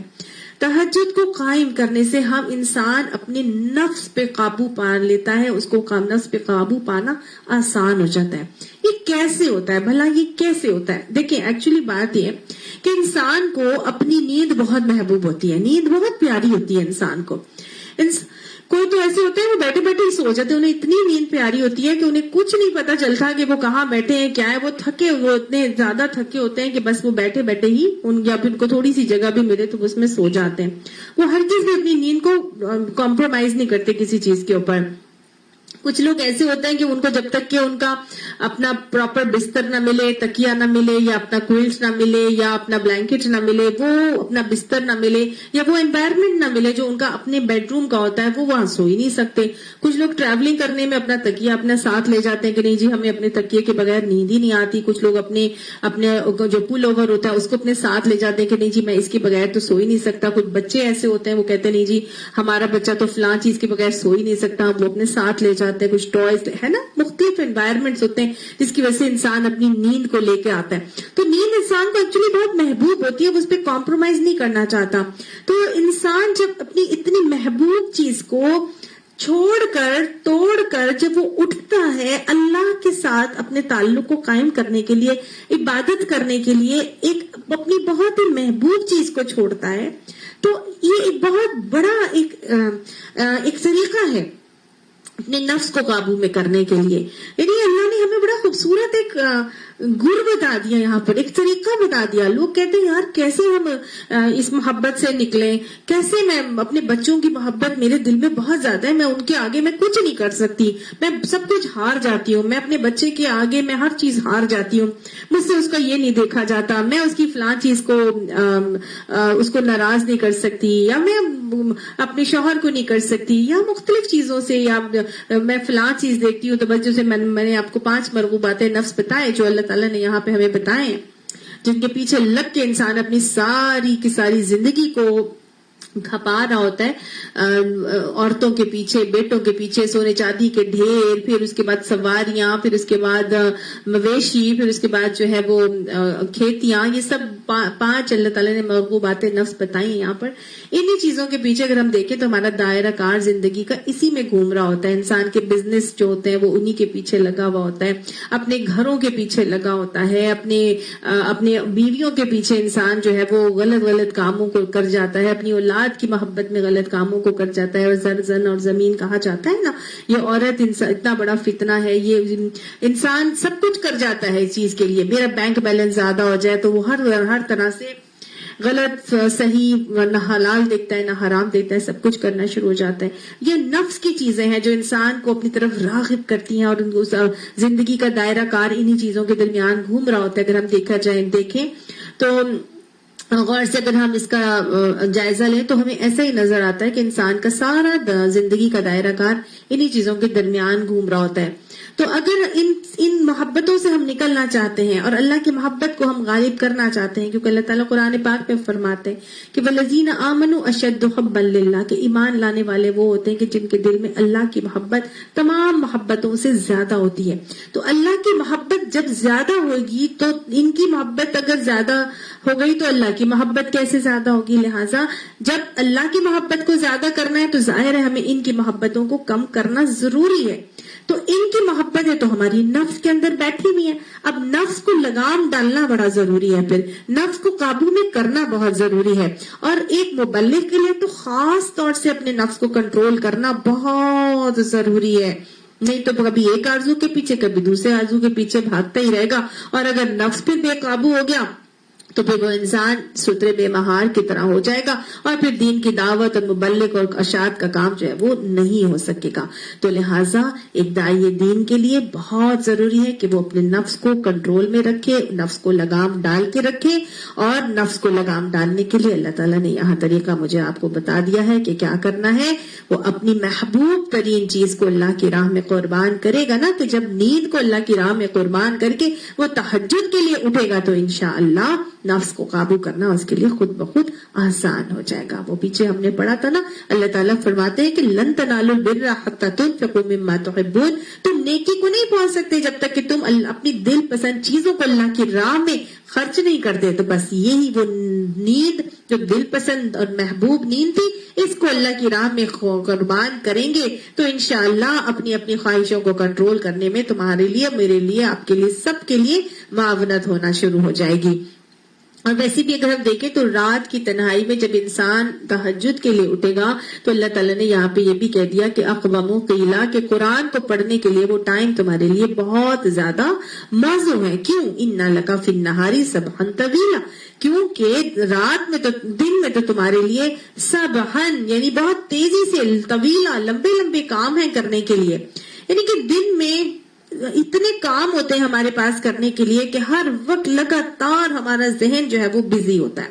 مرد بھی بزی ہیں, عورتیں بھی بزی ہیں, کاموں میں مصروف ہیں, گھر کے, باہر کے, بچوں کے, پھر اس کے بعد مرد ہیں کمائی میں, بزنس میں, کاروبار میں, آفس میں, سیمینارز, میٹنگ, سب کچھ. اس کے علاوہ بچے ہیں, وہ اسکولوں میں, کالجوں میں, پھر وہ سب کچھ کیا اس طرح کے معاملہ نہیں. ہر کوئی اپنے اپنے کاموں میں دن بھر میں مصروف ہی مصروف ہوتا ہے, اور اتنا زیادہ مصروف ہے کہ سر کھجانے کی فرصت نہیں ہوتی, سوچنے کا اور وہ موقع ہی نہیں ہوتا. تو انسان تو اپنے ہی کاموں سے اس کو فرصت نہیں ہے. دن کے اوقات میں اتنا زیادہ کام اس کے سر پہ سوار ہوتے ہیں, تو پھر وہ ان کاموں میں اللہ کو کیسے یاد رکھے گا؟ اللہ تو اسی بندے کو پسند کرتا ہے نا کہ جو اللہ کو بھی یاد رکھے, اور اللہ کو تمام محبتوں پہ غالب کرتے ہوئے اللہ کو ہر جگہ یاد رکھے. تو اللہ سبحانہ تعالیٰ نے کہا دیکھو دن میں تو تمہارے پاس کرنے کے بہت زیادہ کام ہوتے ہیں, اب اپنی زبانوں کو ذکر الہی سے تر کرنا ہے تو پھر تمہیں کیا کرنا ہے؟ اپنی راتوں کو بہتر بنانا ہے تو تمہیں کیا کرنا ہے؟ اپنے دن کو بھی تھوڑا سا اللہ کی راہ میں لگانا پڑے گا. وَاذْكُرِ اسْمَ رَبَّكَ, اللہ اپنے رب کا ذکر کیا کرو. تو دن کے وقت اپنے رب کا ذکر کرو. کیسے ذکر کرو؟ ابھی تو میں نے آپ کو بتایا تھا کہ اللہ تعالیٰ نے فرمایا کہ جو متقین ہوتے ہیں, سورہ آل عمران کی آیت نمبر 17 میں اللہ نے متقین کی کیا صفات بتائی تھی؟ الصابرین والصادقین والقانتین والمنفقین, ہے نا. وہ سب مشکلات آتی ہیں, پریشانیاں آتی ہیں, جو بھی زندگی کے دوڑ دھوپ کے کام ہوتے ہیں وہ کرتے ہیں, ان کے ہاتھ کام کاج میں ہوتے ہیں لیکن دل اللہ کی یاد میں ہوتا ہے.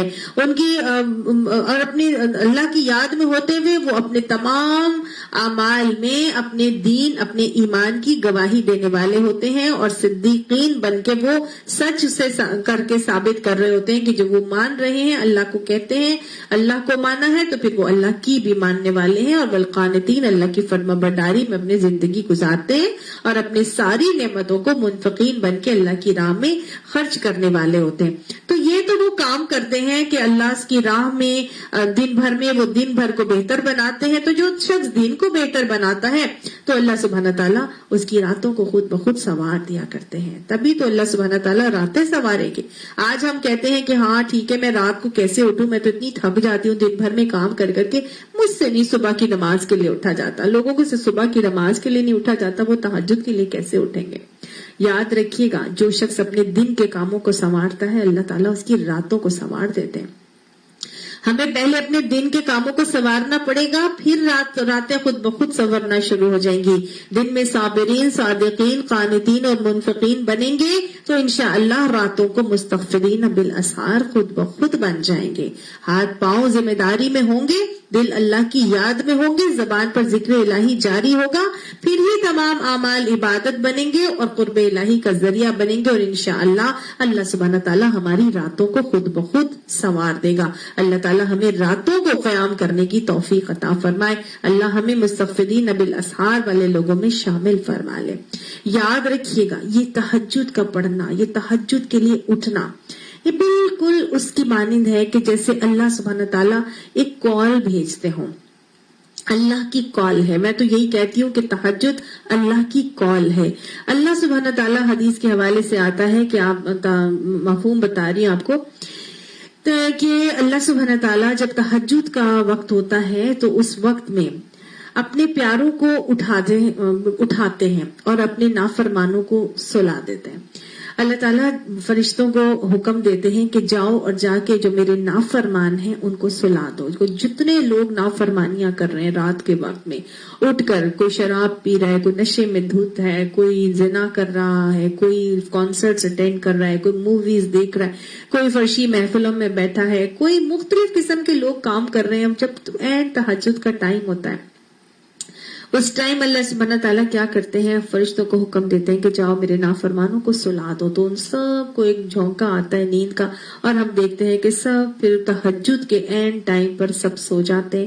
اللہ کا حکم ہوتا ہے میرے فرما برداروں کو اٹھا دو, میرے پیاروں کو اٹھا دو کہ وہ اٹھیں اور میرے پاس آئیں. کیونکہ حدیث کے حوالے سے ہمیں پتہ چلتا ہے کہ اللہ سبحانہ تعالیٰ رات کے 1/3 حصے میں آسمان دنیا پر آتے ہیں اور آ کے اپنے ہاتھ پھیلاتے ہیں اور آواز لگاتے ہیں اور کہتے ہیں کہ ہے کوئی مجھ سے مانگنے والا، مجھ سے مانگے اور میں اسے عطا کروں، ہے کوئی مجھ سے اپنی حاجت بیان کرے اور میں اس کو حاجت کو پورا کروں، ہے کوئی مجھ سے بخشش طلب کرے، طلب کرنے والا مجھ سے بخشش طلب کرے اور میں اس کو بخش دوں۔ تو گویا اللہ سبحانہ تعالیٰ خود آسمان دنیا پر آ کے تہجد کے وقت میں، جو کہ سحری کا وقت ہے، جو کہ رات کا 1/3 حصہ ہے، اس وقت اللہ تعالیٰ آسمان دنیا پر آ کر گناہوں کی بخشش کا وعدہ فرماتے ہیں، اور جو بھی اٹھ کر اللہ کے پیارے جو اپنے دن کو سنوار لیتے ہیں، ذکر الہی میں ان کی زبانیں تر ہیں اور ان کے ہاتھ کام کاج میں دل اللہ کی یاد میں ہے، اور وہ کیا کر رہے ہوتے ہیں، ان کی پھر راتیں بھی سنور جاتی ہیں۔ اللہ تعالیٰ خود انہیں کال کر کے اور اٹھاتے ہیں اور کہتے ہیں آؤ اور مجھ سے مانگو اور میں تمہیں عطا فرماؤں، اور پھر وہ مستغفرین بالاسحار بن کے اپنے سارے گناہوں کو معاف بھی کرواتے ہیں۔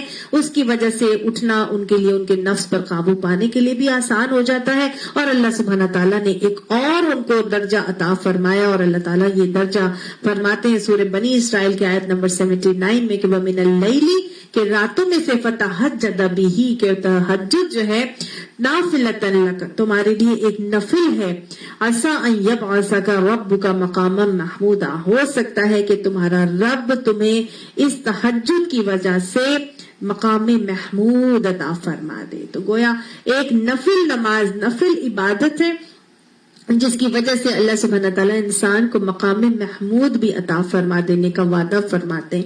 آپ صلی اللہ علیہ وسلم سے پوچھا گیا تھا کہ یہ جو ہے وہ مقام محمود کیا ہے، تو آپ صلی اللہ علیہ وسلم نے فرمایا تھا کہ جنت میں ایک مقام ہے جو جس میں دعا کرتا ہوں کہ میں امید کرتا ہوں کہ یہ مقام جو ہے وہ مجھے عطا کیا جائے گا، اور کہ وہ مقام ہے کہ جب مل جائے گا کسی کو تو وہ پھر کسی دوسروں کی سفارش کر سکے گا۔ تو جہاں نبی صلی اللہ علیہ وآلہ وسلم کی اس مقام محمود کو حاصل کرنے کے لیے نبی صلی اللہ علیہ وسلم نے ہمیں دعا سکھائی کہ ہر نماز کے بعد میرے لیے یہ وسیلے کی دعا مانگا کرو، کہ یہ وسیلہ وہ مقام ہے جو مقام محمود ہے جو اللہ سبحانہ تعالیٰ کی طرف سے دیا جائے گا، اور پھر جو شخص نبی صلی اللہ علیہ وسلم کے لیے اس مقام کو ماننے کی دعا کی کرے گا تو نبی صلی اللہ علیہ وسلم نے اس کے لیے بخشش کے لیے وعدہ فرمایا ہے کہ اس کو بخشش جو ہے وہ دے دی جائے گی۔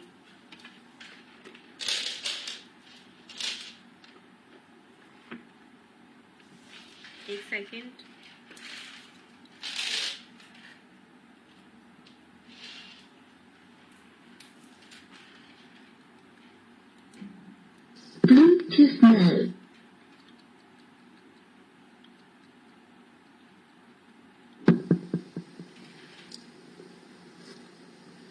ہیلو، ہاں، تو بخشش کا وعدہ نبی صلی اللہ علیہ وآلہ وسلم نے اس کے لیے فرمایا ہے کہ اس کو ضرور نبی صلی اللہ علیہ وسلم کی سفارش جو ہے وہ کی جائے گی اس کی بخشش کے لیے۔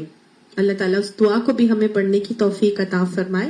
اللہم رب هذه الدعوة التامة والصلاة القائمة آتی محمد الوسیلة والفضیلة والدرجة الرفیعة وابعثه مقاما محمودا الذی وعدته وارزقنا شفاعته یوم القیامة انک لا تخلف المیعاد، صدق اللہ العظیم۔ اچھا، اور یہ تو مقام محمود کے حوالے سے ایک تہجد کا ایک اور مزید فائدہ ہے جو انسان کو عطا کیا جائے گا انشاءاللہ انسان بھی پھر اسی مقام پر پہنچے گا کہ وہ دوسروں کی بخشش کروا سکے۔ تہجد کو پڑھنے کے لیے اللہ تعالیٰ نے جہاں طریقہ ہمیں بتایا کہ جتنا بھی تم رات کو پڑھ سکتے ہو، تو نبی صلی اللہ علیہ وسلم کو جب یہ شروع کی آیات دی گئی تھی تو ان کے لیے اور صحابہ کرام کے لیے جیسے تہجد کو لازم اور ملزوم قرار دے دیا گیا تھا، اور جب 10 سال تک، جب تک کہ نمازیں تو معراج کے بعد نازل ہوئی تھی نا 5 نمازیں، تو اس سے پہلے تک صحابہ کرام تہجد بھی باقاعدگی سے پڑھتے تھے، اور 2 نمازیں بھی دن کے اوقات میں وہ ضرور ہی پڑھا کرتے تھے۔ تہجد کی نماز کا نبی صلی اللہ علیہ وآلہ وسلم کا طریقہ یہ تھا کہ آپ صلی اللہ علیہ وآلہ وسلم عشاء کی نماز کو پڑھ کے سو جایا کرتے تھے، اور پھر آپ صلی اللہ علیہ وآلہ وسلم اٹھتے تھے اور پھر آپ تہجد کی نماز ادا کرتے تھے، اور تہجد پڑھنے کے بعد آپ صلی اللہ علیہ وسلم وطر پڑھتے، وطر پڑھ کے آپ صلی اللہ علیہ وآلہ وسلم تھوڑی دیر کو لیٹ جاتے تھے اور تسبیح کرتے، اور آپ صلی اللہ علیہ وسلم تسبیح کرتے کرتے جو ہے وہ اذان کا ٹائم ہو جاتا فجر کا، اور پھر آپ صلی اللہ علیہ وسلم فجر کی 2 سنت ادا کرتے، اور سنت گھر میں ادا کرنے کے بعد دعائے نور پڑھتے ہوئے آپ صلی اللہ علیہ وسلم مسجد نبوی تشریف لے جاتے تھے، اور پھر وہاں جا کے فجر کے 2 فرائض جو ہے وہ ادا کرواتے تھے جماعت. ٹھیک ہے، تو یہ نبی صلی اللہ علیہ وسلم کی تہجد کو ادا کرنے کا طریقہ تھا. آپ صلی اللہ علیہ وسلم نے حضرت داؤد علیہ السلام کی تہجد کی نماز کو بہترین نماز کہا تھا. اور حضرت داؤد علیہ السلام کیسے تہجد پڑھا کرتے تھے؟ حضرت داؤد علیہ السلام عشاء کی نماز پڑھ کے سو جاتے تھے، اور پھر آپ اٹھ کر پھر آپ وہی تہائی رات کو جو ہے وہ جتنا بھی ان سے پڑھا جاتا، اللہ کی عبادت میں قیام اللیل کا معاملہ کیا جاتا، وہ کرتے. اس کے بعد وہ دوبارہ سو جاتے، اور سونے کے بعد پھر اٹھتے تھے فجر کو ادا کرنے کے لیے. تو کتنا پڑھا جائے؟ اللہ تعالیٰ نے تو یہاں پہ ہمیں کوئی لمٹ نہیں دی. اللہ نے کہا جتنا بھی پڑھ سکتے ہو، یا آدھی رات پڑھ لو، یا 1/3 رات پڑھ لو، یا زیادہ کر لو یا کم کر لو. تو جتنا بھی پڑھ سکتے ہو، جتنا بھی تم پڑھ سکتے ہو نا اتنا پڑھو. تو 1/3 رات کتنی ہوتی ہے، اور اس 1/3 رات میں کتنا پڑھا جائے؟ تو بیسیکلی اگر ہم دیکھیں کہ 1/3 رات یا آدھی رات یہ کہاں تک بنتی ہے، آپ اس کا جو اندازہ ہے وہ اس طرح سے لگا سکتے ہیں کہ جب مغرب ہوتی ہے اور جو فجر ہوتی ہے، جب جو بھی مغرب کا ٹائم ہوتا ہے اور جو بھی فجر کا ٹائم ہوتا ہے، اس کا درمیانہ وقت آپ لے لیں، تو یہ جو بھی ٹائم بنے گا اس سے 1 گھنٹہ آپ آگے کر لیں. مثال کے طور پر 5 بجے اگر مغرب ہوتی ہے اور فجر بھی 5 بجے ہی ہوتی ہے، ٹھیک ہے، بہت ساری جگہوں پر ایسے ہی ہوتا ہے کہ فجر جو مغرب 5 بجے ہو رہی ہے اور فجر بھی 5 بجے ہو رہی ہے. تو جب 5 بجے دونوں ٹائمنگز پر 5 بجے فجر اور وہ ہو رہی ہے مغرب، تو ان کا درمیانہ وقت جو بنتا ہے وہ تقریباً 11 بجے کا وقت بنتا ہے، رات کے 11 بجے. 5 بجے سے اگر ہم دیکھیں تو 6 7 8 9 10 11 12 اور 12 گھنٹے سے کریں نا، تو اگر 11 بجے کا ٹائم بنتا ہے. آپ جب بھی جتنے بھی آپ ٹائمنگز کو دیکھ لیں گے نا، اگر 7 بجے مغرب ہوتی ہے اور صبح 3 بجے اگر فجر ہوتی ہے، تو بھی اگر آپ اس کے درمیانہ ٹائم جتنے بھی گھنٹے بنتے ہیں ان کو ہاف کریں گے تو آپ کو 11 بج رہے ہوں گے. 11 بجے تو آدھا ٹائم ہو گیا مغرب کے حوالے سے. لیکن ظاہر ہے مغرب جس وقت ہوتی ہے اس ٹائم رات نہیں ہوئی بھی ہوتی. مغرب کے پورے 1 گھنٹے کے بعد رات کا پورا اندھیرا آ جاتا ہے. تو 1 گھنٹہ آپ سمجھے کہ پھر آدھے وقت کے بعد 1 گھنٹہ جب آگے کرتے ہیں تو وہ 12 بج جاتے ہیں. ٹھیک ہے، تو چاہے سردی ہو چاہے گرمی ہو، ہمارا آدھی رات کا وقت 12 بجے کا ہی بنتا ہے. آدھی رات کا وقت 12 بجے کا ہی بنتا ہے. ٹھیک ہے، اور اسی کے حوالے سے پھر آپ 2/3 اور 1/3 کے حساب سے آپ میجر کر سکتے ہیں. عمومی طور پر جو سحری کا وقت بنتا ہے وہ فجر کی اذان سے 1 گھنٹہ 1.25 گھنٹہ پہلے کا جو وقت ہوتا ہے وہ سحری کا وقت ہوتا ہے. وہ وقت ہوتا ہے جس میں بہترین وقت ہے جب اللہ تعالیٰ آسمان دنیا پہ نزول کرتے ہیں. اور جو کوئی حدیث سے پتہ چلتا ہے نا کہ آخری 1/3 رات میں اللہ تعالیٰ آسمان دنیا پر آتے ہیں. تو آخری 1/3 کب بنتا ہے؟ فجر سے 1 گھنٹہ پہلے. یہ سحری کا وقت ہے، یہ بہترین وقت ہے. تہجد اسی میں ادا کی جائے تو سب سے بہترین. نبی صلی اللہ علیہ وسلم اسی وقت میں اٹھ کر اپنی تہجد کو وہ ادا کیا کرتے تھے. جب تک کہ یہ حکم نہیں آیا تھا تب پہلا حکم آیا تھا. یہ جو پہلا رکوع ہے یہ شروع میں نازل ہوا تھا، تو نبی صلی اللہ علیہ وسلم اور صحابہ کرام آپس میں مل کے باقاعدہ راتوں کو قیام کیا کرتے اور بہت بہت مشقت کا کام کیا کرتے تھے. اللہ تعالیٰ نے وجہ بھی بتائی اور وجہ بھی سمجھائی کہ یہ آپ کے جو نفس میں اتنی زیادہ چیزوں کی محبتیں ہیں نا ان کو نکالنے میں اور آپ کے نفس کو لگام ڈالنے میں یہ بہت امپورٹنٹ رول پلے کرے گا. اگر آپ راتوں کو اللہ کے لیے، اللہ کے قرب کو پانے کے لیے عبادات میں کھڑے ہوں گے اور قرآن کو اس وقت جو ہے وہ پڑھا کریں گے، کیونکہ اب آپ داعی قرآن بنتے جا رہے ہیں، آپ نبی کے ساتھی ہیں، آپ نبی کی نیابت کا کام اب آپ نے نبی کے بعد کرنا ہوگا. لہٰذا اب آپ اپنے دلوں کی اصلاح بھی کر لیں، اور اپنے دلوں کو اس کی اصلاح کے لیے کیا کرنا ہے؟ اپنے نفسوں کو لگام ڈالنا بہت ضروری ہے. اور نفسوں کو لگام کیسے ڈلے گا؟ تہجد کو قائم کر کے لگے گا. اللہ تعالیٰ نے گویا تمام طریقے یہاں پر بتائے اور یہ کہا کہ دیکھو وَاذْكُرِ اسْمَ رَبِّكَ، اپنے دن کر اوقات میں اپنے رب کا ذکر کرتے رہنا، وَتَبَتَّلْ إِلَيْهِ تَبْتِيلًا، اور جب رات ہوگی تو پھر اس میں اپنے لیے اور اپنے رب کے 1 to 1 کا وقت بھی جو ہے وہ کچھ نہ کچھ نکال لینا. گویا یہ بالکل ایسا ہی بتایا جا رہا ہے کہ جیسے انسان اپنے پیارے کے ساتھ، اپنے محبوب کے ساتھ اکیلے میں تنہائی میں بیٹھ کے اپنے دل کی باتیں کرنا چاہتا ہے، دل کرتا ہے بس ہارٹ ٹو ہارٹ اس کے ساتھ ڈھیر اور ڈھیر میں اپنے پیارے اپنے محبوب کے ساتھ باتیں کروں.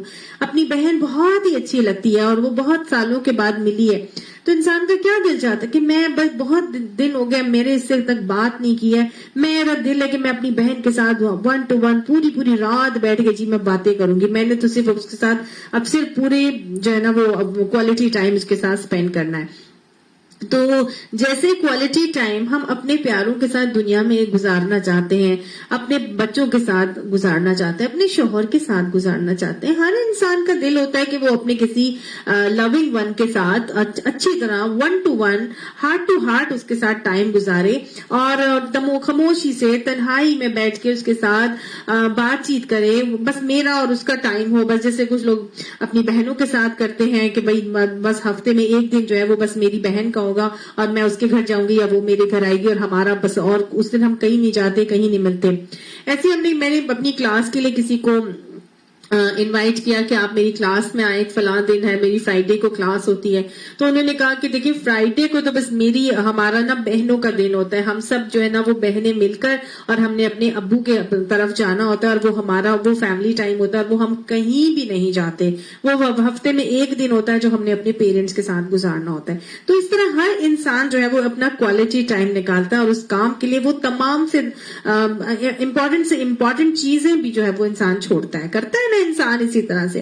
تو گویا اللہ سبحانہ تعالیٰ کہتے ہیں کہ دنیا کے اندر تو تم کوالٹی ٹائم نکالتے ہو، اپنی امپورٹنٹ چیزوں کا تمہیں بہت کچھ پتا ہوتا ہے، تم ان کے لیے باقی ساری چیزوں کو کمپرومائز نہیں کرنے کے لیے تیار ہو جاتے ہو، تو اپنے رب کے ساتھ بھی کوالٹی ٹائم نکالا کرو، اپنے رب کے ساتھ بھی 1 to 1 heart to heart talk کیا کرو بھائی. وَتَبَتَّلْ إِلَيْهِ تَبْتِيلًا، سب چیزوں کو چھوڑ کر بس اسی کے ہو جاؤ. دیکھیں اللہ تعالیٰ چاہتے ہیں کہ ہم اللہ ہی کے ہو جائیں، ہم صرف اور صرف ہمارے ذہن پر اللہ ہی ہو اور ہمارے دل و دماغ میں بس اللہ ہی چل رہا ہو، یعنی کہ بس میں ہوں اور میرا اللہ ہو. دیکھیں ہمارے دین میں نا رہبانیت نہیں ہے، تبتل الیہ تبتیلا میں ہے کہ سب سے کٹ کر بس اسی کے ہو رہا. تو کیا ہم ساری چیزیں اب چھوڑ دیں؟ اب ہم اپنے امی ابو کو بھی چھوڑ دیں، اپنے شوہر کو بھی چھوڑ دیں، بچوں کو بھی چھوڑ دیں، بس اب ہم ہر وقت بس میں اور اللہ ہی ہوتا رہے، بس سب چیزوں سے کاٹ دیں؟ ہمارا دین ہم کو رہبانیت نہیں سکھاتا.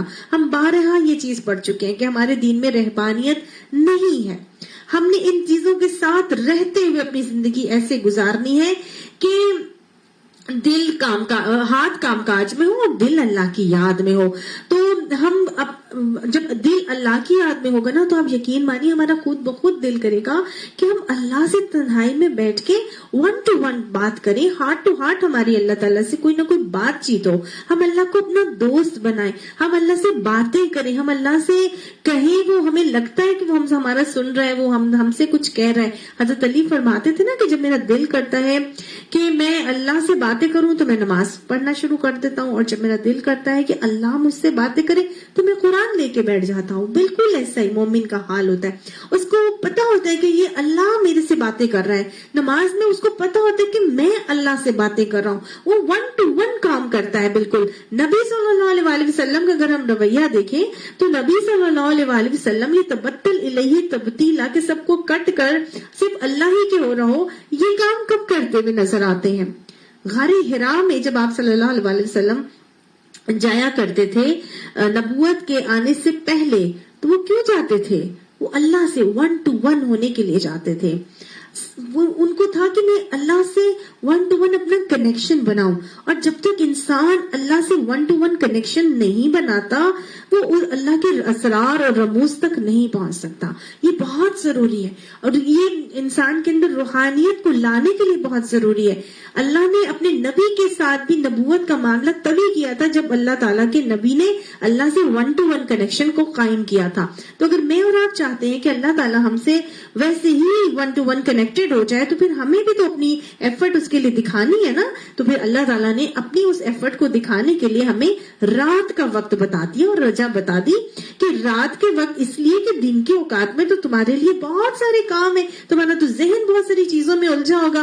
رات کے وقت کوئی نہ شور نہ شرابہ نہ غل نہ غبارہ نہ کوئی جھمگٹا نہ ہی کوئی کام تمہارے ذہنوں پر, کوئی نہ بیل بجے گی نہ فون آئے گا نہ ہی کچھ تمہیں ڈسٹربنس ہوگی, صرف تم ہوگی اور اللہ ہوگا, اور اللہ کے ساتھ باتیں کرنا شروع ہو جاؤ. اس قرآن کو لے کر بیٹھو, دیکھو تمہیں لگے گا کہ اللہ تم سے باتیں کر رہا ہے. تم نے اللہ سے باتیں کرنی ہے تو قرآن کو لے کر نماز میں پڑھنا شروع ہو جاؤ, اللہ سے اللہ ہی کی باتیں کرنا شروع ہو جاؤ, اور پھر اس پہ تذکر کرو, تفکر کرو, تدبر کرو, غور و فکر کرو, ڈوبو اس کے اندر, اور اس کے اندر جب ڈوبو گے تو پھر ہی تمہارا کنیکشن اللہ تعالیٰ سے ایسا بنے گا کہ تم صرف سب سے کٹ کر اللہ ہی کے ہو جاؤ گے. اللہ ہمیں اپنے سے ایسا کنیکشن بنانے کی توفیق عطا فرمائے.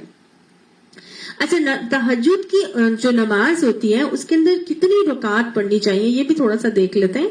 تہجد کی رکعت جتنی ہوتی ہیں نبی صلی اللہ علیہ وآلہ وسلم کی سنت سے تھوڑی رکعت بھی ثابت ہے, یعنی کہ 2 رکعت بھی آپ صلی اللہ علیہ وسلم کی سنت سے ثابت ہے تہجد کی, اور 8 بھی بیشتر مواقع پر 8 رکعت بھی ثابت ہے.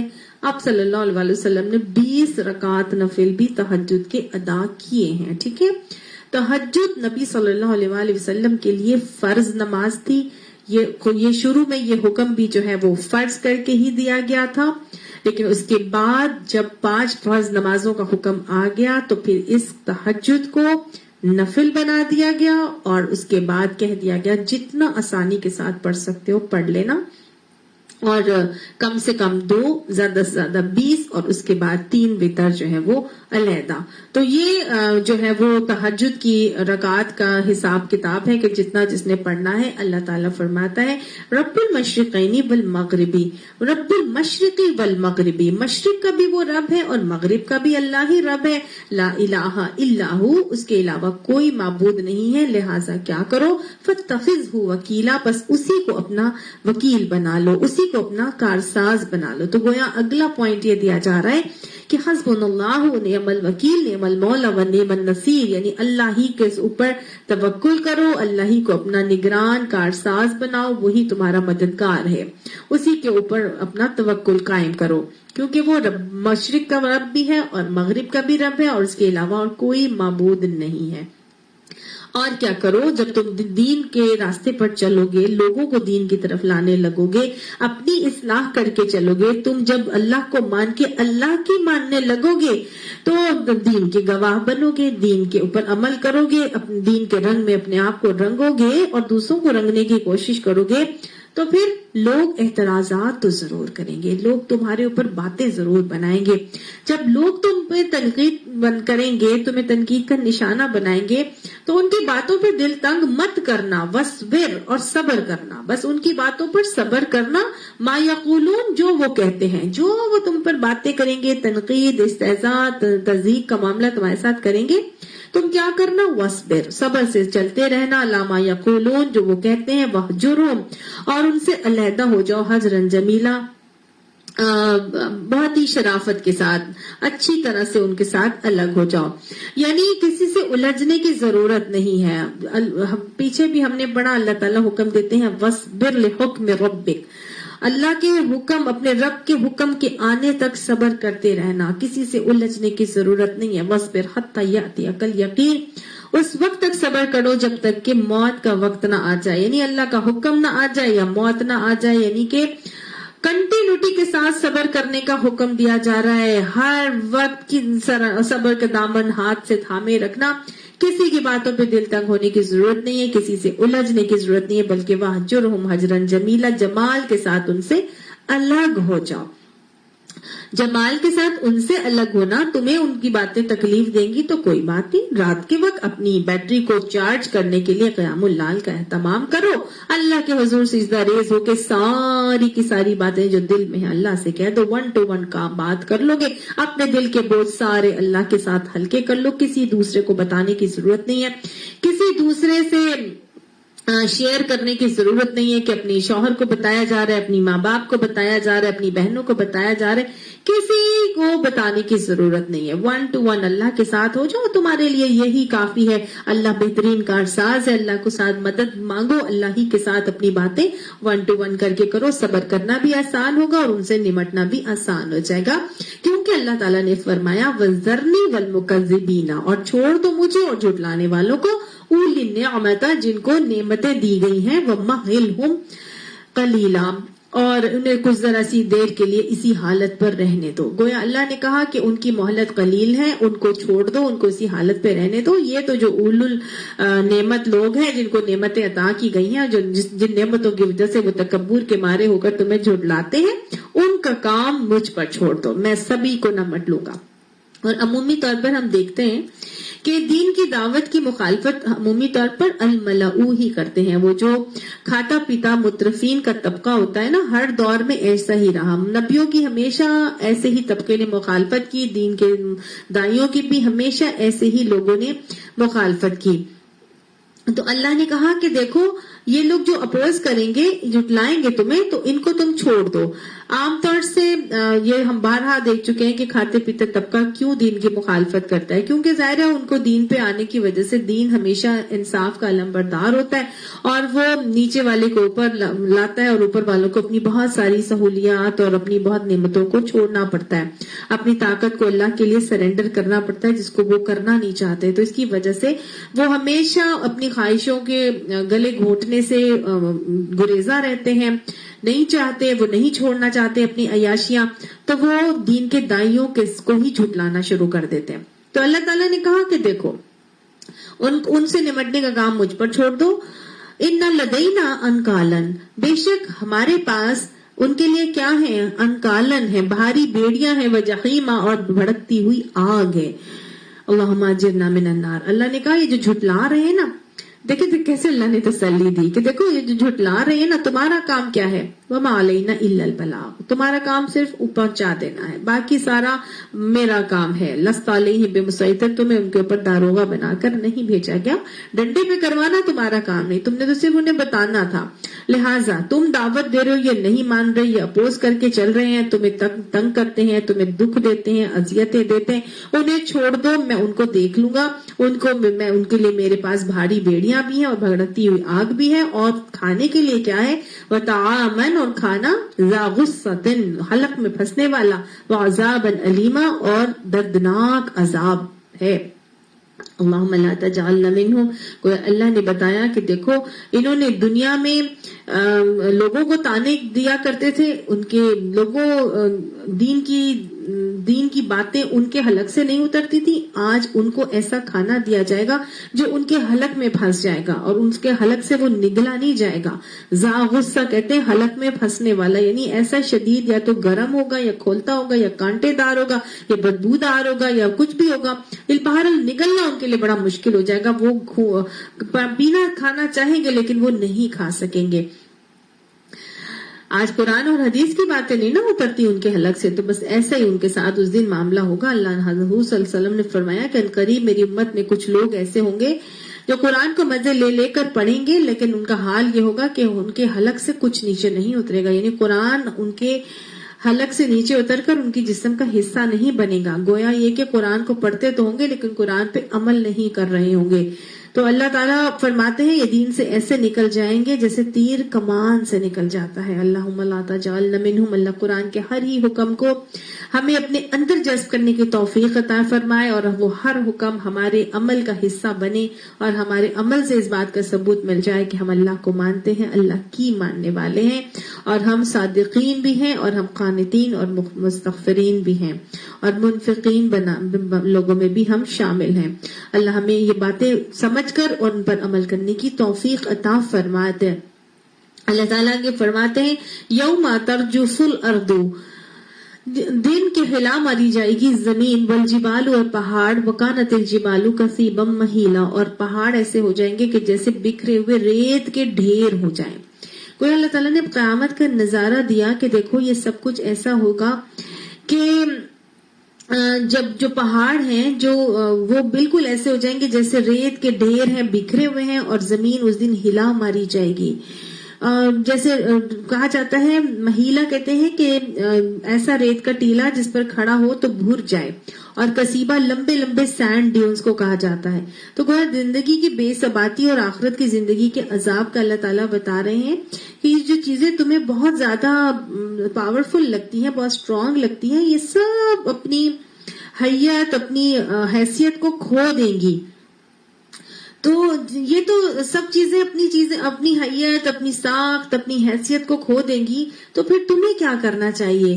تمہیں بھی نبی کی بات کو مان لینا چاہیے، اور تمہیں نبی کی بات جو نبی تم تک پہنچا رہا ہے اس بات کے اوپر عمل پیرا ہونا چاہیے. کیونکہ اِنَّا أَرْسَلْنَا إِلَيْكُمْ رَسُولًا، بے شک ہم نے بھیجا ہے تمہاری طرف ایک رسول، یعنی کہ تم لوگوں کے پاس ہم نے بالکل ایسے ہی ایک رسول بنا کر بھیجا ہے، شاہدن، گواہی دینے والا، علیکم تمہارے اوپر، کما ارسلنا الی فرعون رسولا، بالکل اسی طرح جیسے کہ ہم نے فرعون کی طرف ایک رسول بھیجا تھا. یعنی کہ یہ جو رسول صلی اللہ علیہ وآلہ وسلم تمہارے پاس آئے، یہ اسی طرح ایک رسول بنا کر بھیجے گئے ہیں جیسے فرعون کے پاس ہم نے حضرت موسیٰ علیہ السلام کو ایک رسول بنا کے بھیجا تھا. فعصى فرعون الرسول، بس نافرمانی کر دی فرعون نے رسول کی. لیکن فرعون نے کیا کیا؟ فرعون نے رسول کی بات ماننے سے انکار کر دیا اور نافرمانی کر دی. تو پھر اللہ نے فاخذناہ کو اللہ فرماتا ہے ہم نے پکڑ لیا اس کو، اخذا وبیلا، ایک بڑی ہی سخت پکڑ میں. گویا اگر رسول کی نافرمانی فرعون نے بھی کر دی تھی تو پھر اللہ کی پکڑ سے وہ بچ نہیں سکے گا. تو اتنا بڑا فرعون جو اپنے آپ کو ربکم الاعلی کہتا تھا کہ میں زیادہ بڑا تمہارا رب ہوں، سب سے بڑا میں ہوں، تو وہ فرعون بھی جب نہیں بچ سکا تھا اللہ کی پکڑ سے، تو پھر تم کیسے بچ سکتے ہو؟ تم بھی نہیں بچ سکے. فکیف تتقون، بس کیوں کر تم بچ جاؤ گے، ان کفر تم اگر تم کفر کرو گے، یومن آج کے دن، یجعل الولدان شیابا، مطلب تم اس دن کے دن سے کیسے بچ جاؤ گے جو کہ وہ دن جو بچوں کو بوڑھا کرنے والا ہوگا. یعنی اگر تم اللہ کے نبی کو ماننے سے انکار کرو گے تو پھر اس دن سے نہیں بچ سکو گے کہ جو دن بچوں کو بوڑھا کر دینے والا ہوگا. کون سا دن بچوں کو بوڑھا کر دے گا؟ قیامت کے دن کا تذکرہ کیا جا رہا ہے کہ قیامت کے دن بچوں کو بوڑھا کر دے گا. اس کی سختی، اس کی ہیبتی اتنی زیادہ ہوگی کہ بچے بھی جو ہے وہ بوڑھے ہو جائیں گے. بوڑھے سے کیا مراد ہوتا ہے؟ دیکھیں آپ، اگر انسان اپنی زندگی میں ہم دیکھتے ہیں تو وہ لوگ جو بہت جلدی، بہت بچپن میں جن کے اوپر بہت زیادہ مشکلات آ جاتی ہیں، بہت زیادہ ذمہ داریاں آ جاتی ہیں، تو وہ بہت جلدی میچور ہو جاتے ہیں، اور ان کے بال جو ہیں وہ سر کے بہت جلدی سفید ہونے لگتے ہیں. تو ایسا لگا ان کی اسکن جو ہوتی ہے وہ بہت مرجھانے لگتی ہے، وہ سختی ان کی جسم پہ نظر آنے لگتی ہے، ان کے چہروں سے عیاں ہونے لگتی ہے، وہ میچورٹی ان کے شکلوں پہ ظاہر ہو جاتی ہے. تو بس یہی بات بتائی جا رہی ہے کہ وہ اتنا سخت دن ہوگا کہ اس کی سختی کی وجہ سے بچے بھی جو ہیں وہ اس کے اثرات ان کے اوپر محسوس کیے جائیں گے کہ وہ بھی اس کی وجہ سے بوڑھے ہونے لگیں گے، جیسے وہ بچوں کو بوڑھا کر دینے والا دن ہوگا. اللہ تعالیٰ فرماتے ہیں اور اس کی سختی اتنی ہوگی کہ السماء منفطر به، آسمان بھی اس کی سختی سے پھٹا جا رہا ہوگا. آسمان کیسا ہو جائے گا قیامت کے دن؟ دروازے دروازے ہو جائے گا نا. اب وکانت السماء ابوابا، وہ آتا ہے نا قرآن پاک میں کہ آسمان اس دن دروازے دروازے ہو جائے گا، اس کی سختی کی وجہ سے وہ پھٹ جائے گا، دروازے دروازے ہو جائے گا. کان وعدہ مفعولا، اللہ کا وعدہ تو پورا ہو کر ہی رہنا ہے. جتنا مرضی یہ آگے پہنچ جائیں، اپنی نافرمانی میں آگے بڑھ جائیں، لیکن جو اللہ نے وعدہ کر دیا کہ قیامت کا دن آنا ہی آنا ہے، چاہے وہ جتنا مرضی سخت ہو، چاہے وہ آسمان کو پھاڑ دے، چاہے وہ بچوں کو بوڑھا کر دے، چاہے وہ پہاڑوں کو ریت کے ڈھیر بنا دے، چاہے زمین کے اندر زلزلے آ جائیں، جتنا مرضی دنیا کا نظام درہم برہم ہو جائے، اللہ کا یہ وعدہ ہے قیامت کے دن آنا ہے اور وہ آ کر ہی رہے گا. ان هذه تذکرۃ، بے شک یہ ایک نصیحت ہے.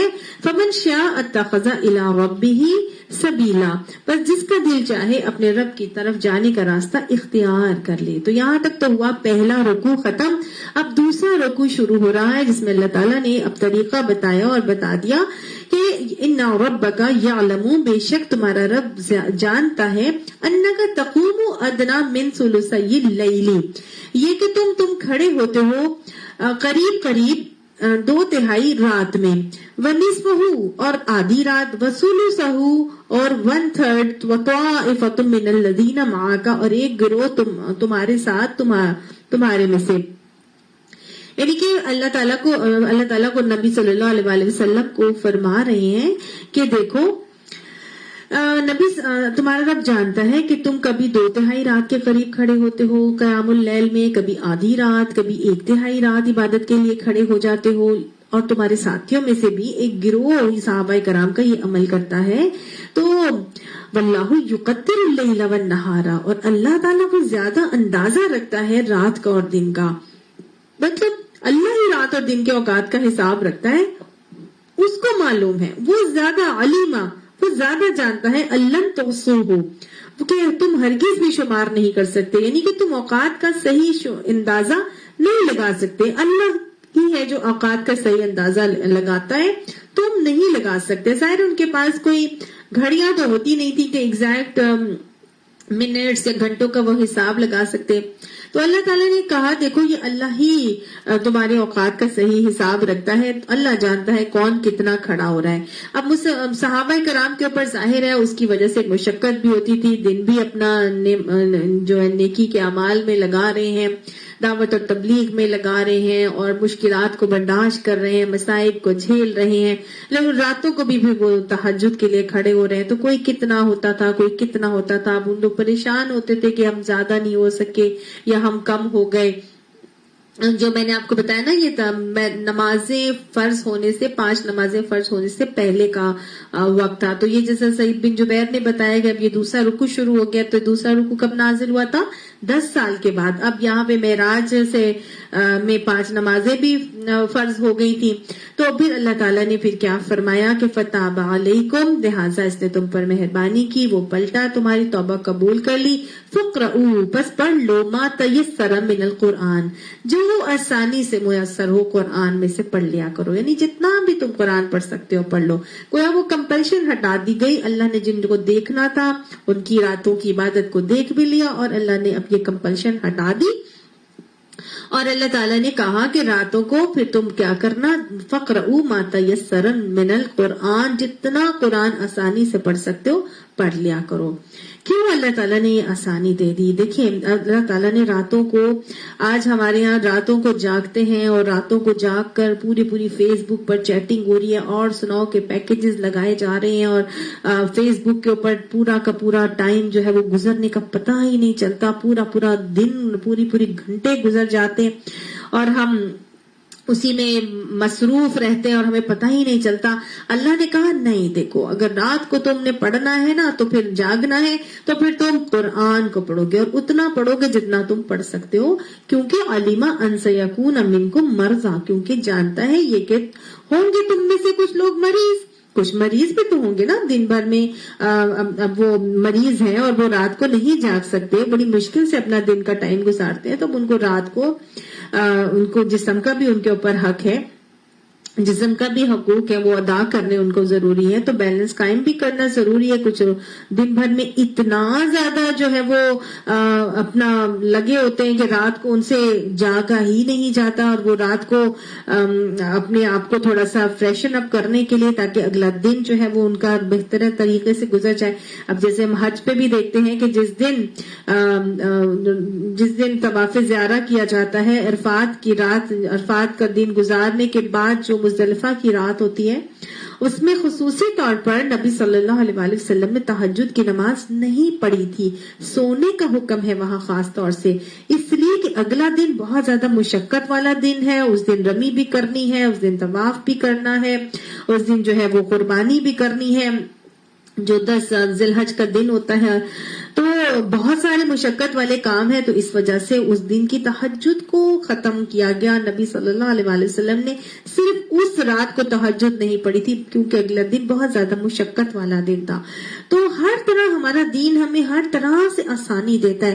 اللہ نے کہا دیکھو تم میں سے کچھ مریض بھی ہوں گے نا، تو وہ تو نہیں، وہ کیسے ہو سکتا ہے کہ